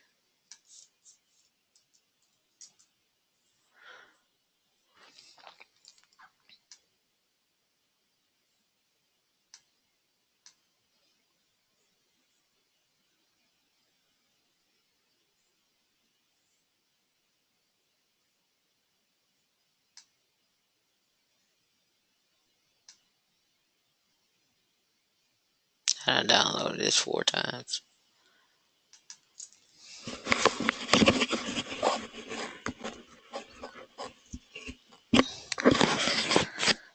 You guys should be finishing up this and starting at least do chapter 7.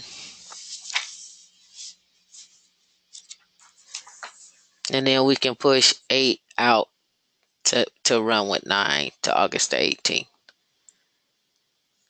So next week we'll be doing, what's next week? The 11th, right? Yeah, we don't have nothing line. I don't have nothing else. So we should be finishing off 5, 6, and 7. I'm kind of gonna do 7 this weekend. Managing groups, putting users in groups, doing RPMs, which we've done, and then we'll do boot partitions. Can't believe my machine ain't back up. Let's go here.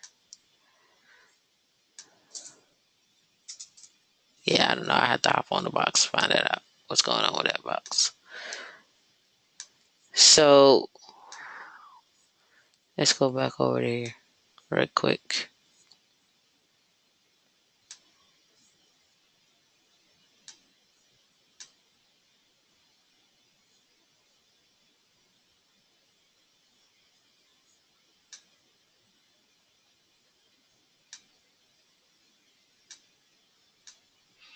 Different things I can set.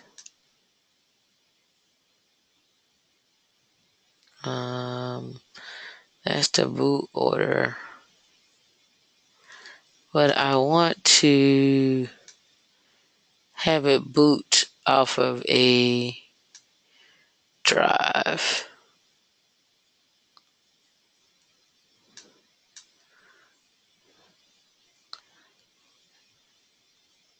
I guess I can tell it there, huh?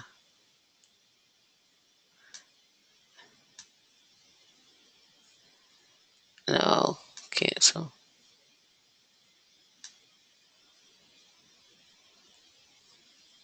Nothing to boot from. Let's go here. Let's choose a disk image. We should be able to go to my downloads. The ISO file. Where is the ISO?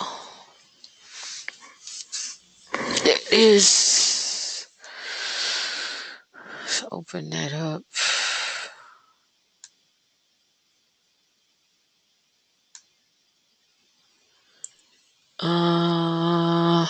No bootable media.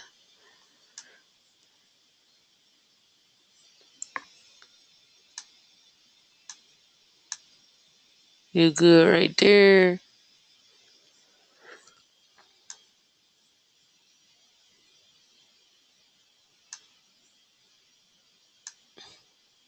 You power you off. Let's see. Let's go back to settings. It looks like it only applies. We don't have a floppy. It should grab the optical.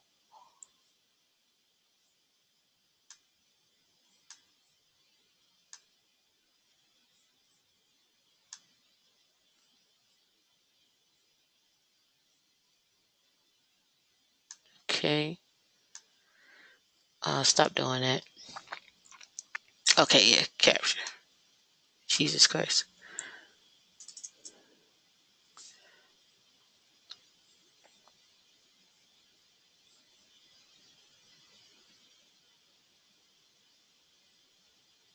Alright, so now, as you can see, it's booting off the CD.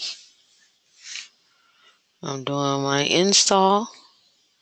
And then this is like this is you doing your install, and this is what you would like. The goal was to automate this install. So I guys put this lab together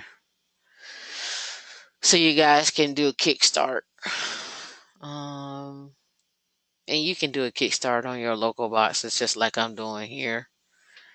I'm not doing it. This is just a regular install.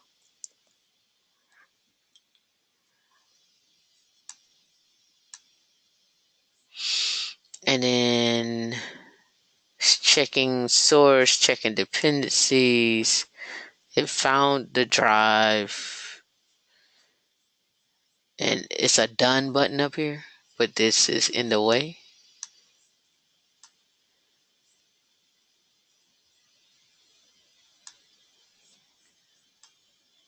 I don't know why it's only saying it's 4 kilobytes. That's not true. It's not finding the directory. I mean the thingy. So yeah, let's quit that. It didn't find the hard drive. Let's go back here. And let's do the settings here. That's just boot order, but that shouldn't have anything to do with whether or not it finds the drive. Storage. Here you go. I didn't have it selected. I don't know where it's getting 4 from. Because we made it bigger than that.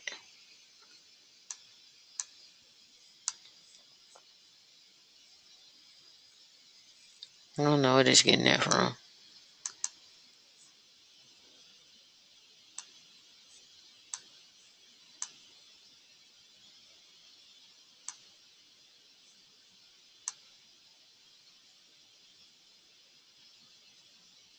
I forget. I think it put it somewhere else. I have to look and see.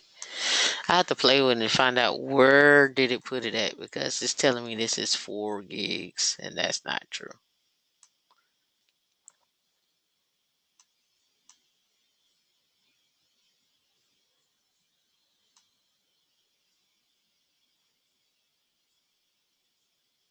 Yeah, see, this is 200.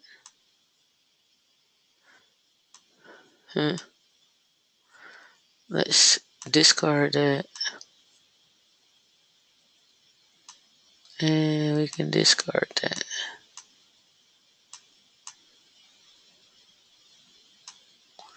I play around with it to see. I don't know why it's telling me that disk image is 4 gigs. That's awfully odd. So we'll play around with that some more, so you guys can see. We just had to find out where this disk is at when it created it. Let me see something. Just curious. What is the default path that it takes?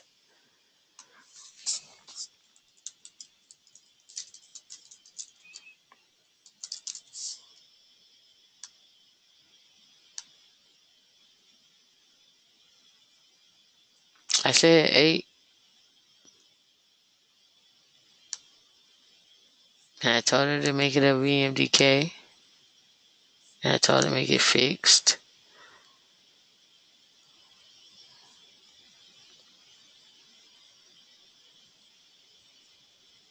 And it's 8 gigs. User VirtualBot VMs. Let's see.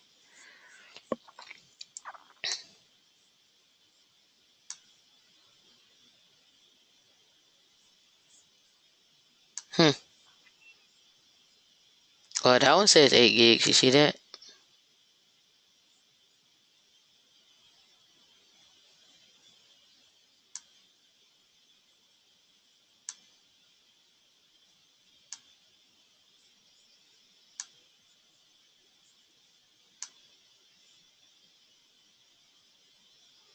And it found the disk ISO.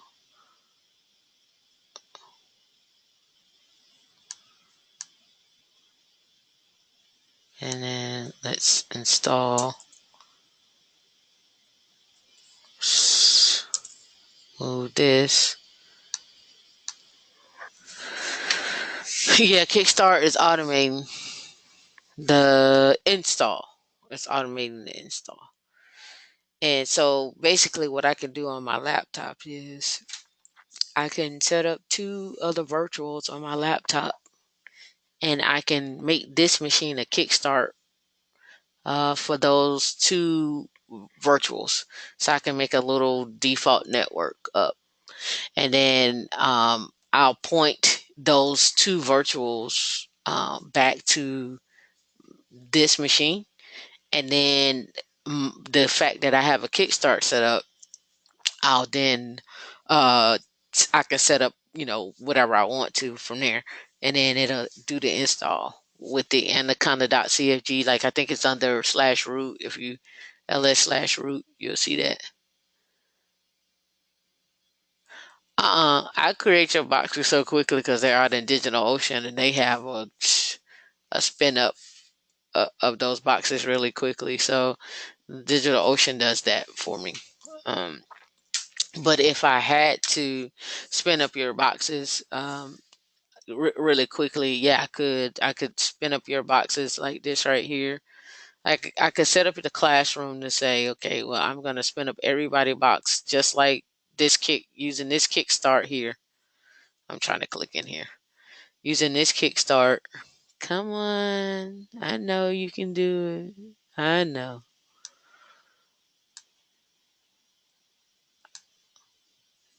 Using this right here is my kickstart, or my baseline image.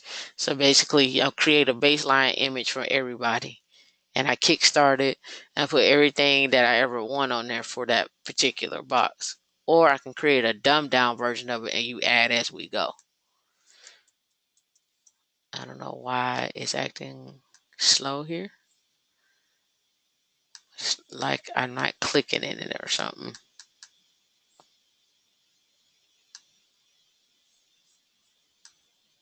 See, it's like I'm not even clicking in it. Hmm. I must be killing my box.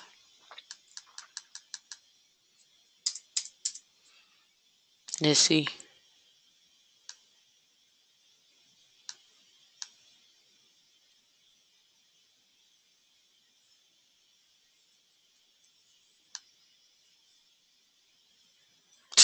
I don't know what that was.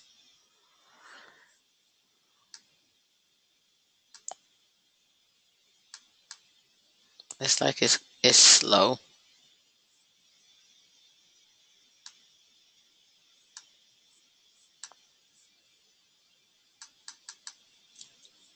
I just choose automated partitioning, or I can do, well, really you could configure that. I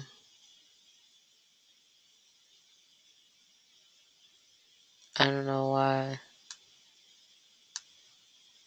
mouse integration is on. That's okay. Oh, is that it?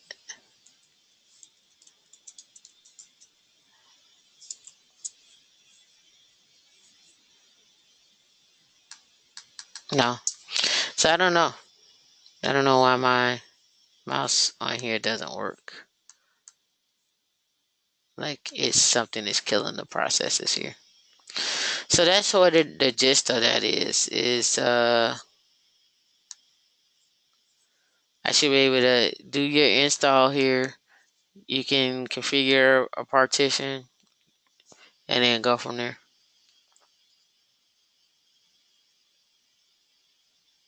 Nah, I choose the solid one drive because it'll make multiple files, and I don't like that. I like it all in one because when I go to migrate, um, I want to I want to be able to do what I need to do.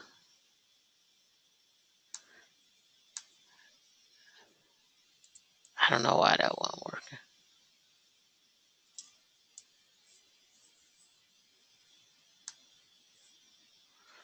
Okay, how about this? You just power you off. Awesome. Then I'm gonna power you back on.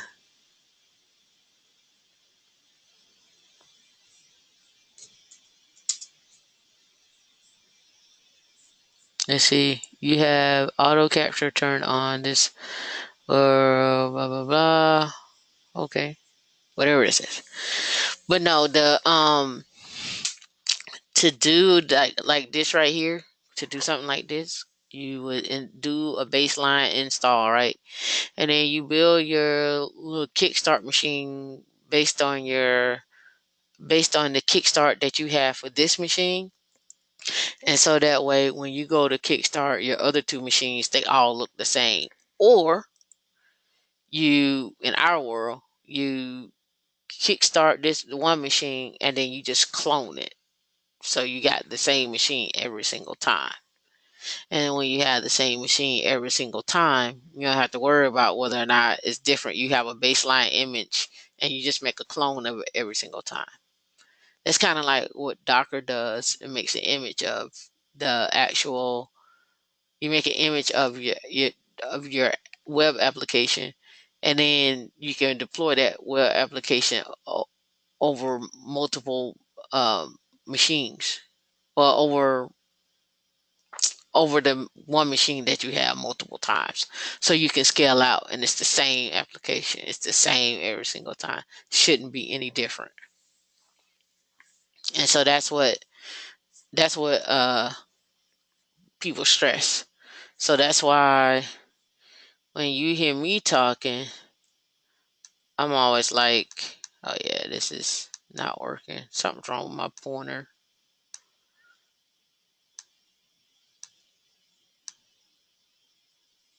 I just turned that off.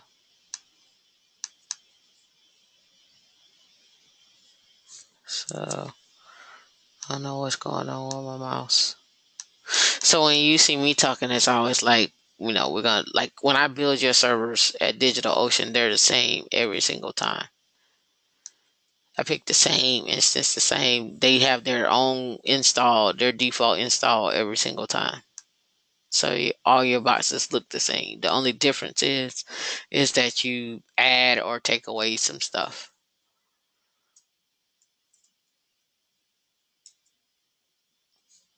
Wow, that took a long time to come up. It says it's been up 21 minutes. What two users are on here?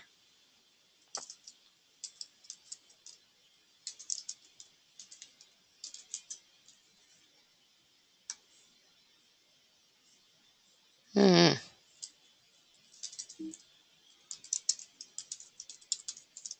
I'm curious. This is gonna kill me. Let's see.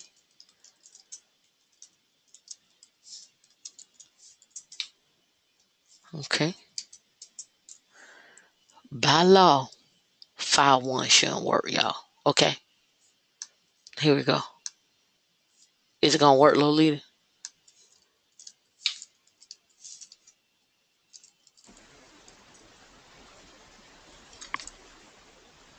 Let's see.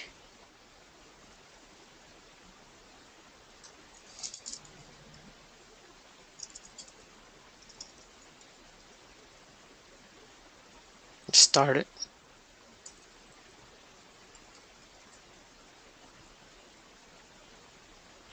Ah, it's some kind of error.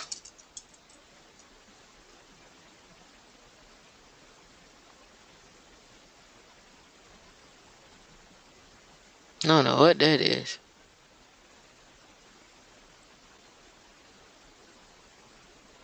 Unknown retrieving LDEP IPA. Oh, IPA has control of it. Oh. I can't just read. Can I do that? Yeah, I can't do that. Let me see something. I think this was.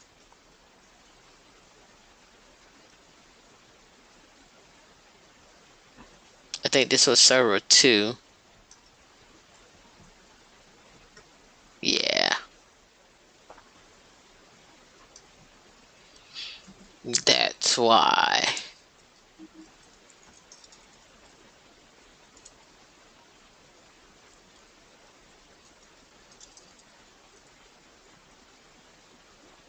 Yeah, and that's why I didn't reboot in time. Host name. But you remember, I think we did the kernel thing a long time ago.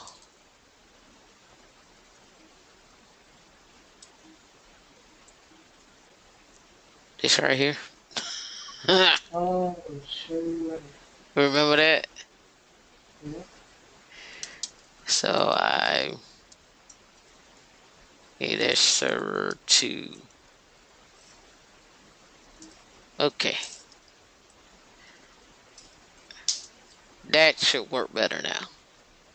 That might have been a conflict. Whatever. But now you know. See, I don't even remember all this stuff sometimes. But we're gonna go and do an install. And I'm thinking, so this is the guy that I've been using. Where my box is at? Joe's Data Center. And he had boxes for $16 a month, but they're sold out. And I should have bought them, all 5 of them, when I had a chance, but I didn't. So here's the other one. It's not VPS.net. It's actually just VPS.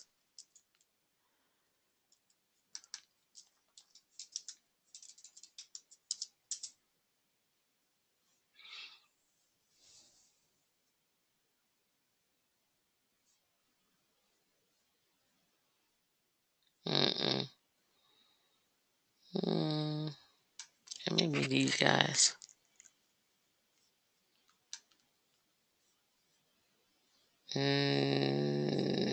No.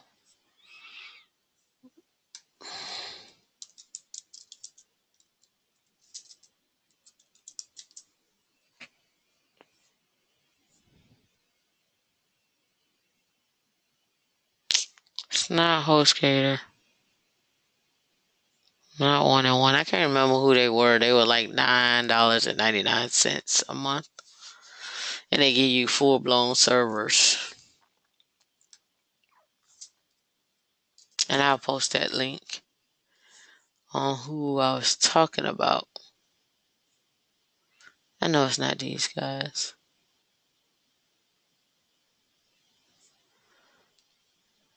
We don't want these guys. I can't remember that website.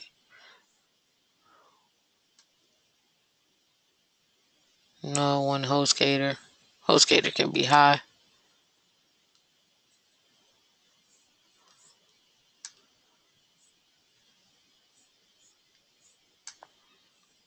Yeah, see, they was high. This one was like $9.99 a month. And I had to ask the guy because he's like, oh, he went with VPS. He was asking me about it today, and he's like, "What do you think?" So I was like, "Yeah, yeah, yeah. It'll come to me." Let's see if this machine came back though. See, much quicker. See how the host name caused all that confusion. So,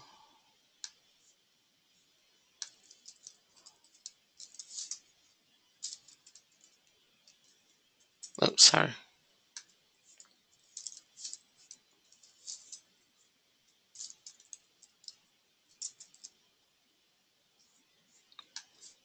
Okay.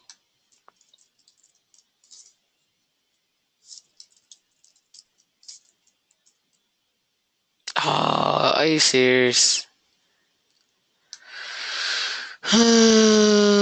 Okay, stop the nonsense.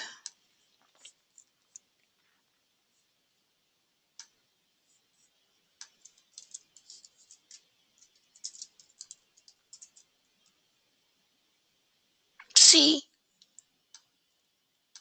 Hold on. Ah, it didn't start again.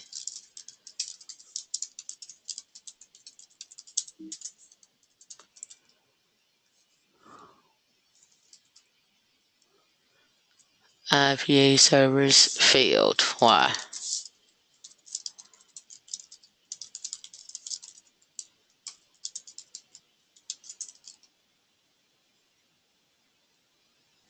Let's find out. But basically, that is the end of the class. But I wanted you guys to see some stuff.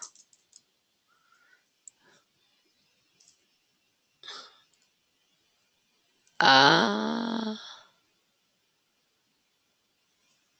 uh-huh.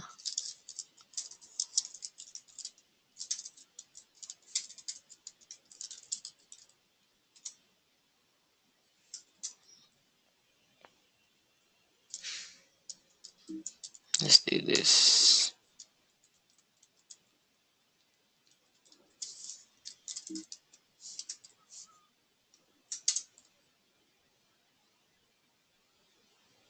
I wonder if that conflicts it. It didn't know what to do.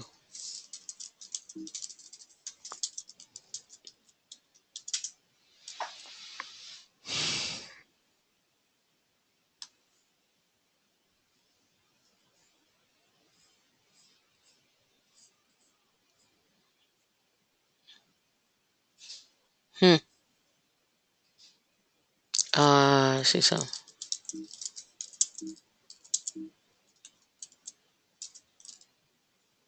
Yeah, it should work. I had to troubleshoot that. Why it's not working. Another day, another dollar. You guys take care, man. Remember, 4, 5, 6. For everybody who's going to be listening to this recording. 4, 5, 6. Please study it. Please go over Linux Academy. It's your friend. And I might cancel class Saturday, but don't count on it. That's not my style. I don't care if we meet for 30 minutes. We will meet. Okay, thanks. I don't care if I'm laying in the hospital bed and I got food poisoning. we will We meet. don't have Huh? still don't have class. Yeah. I'm in training. You still gonna have, even if I gotta pre-record myself and post it and whole class in chat, we will have class.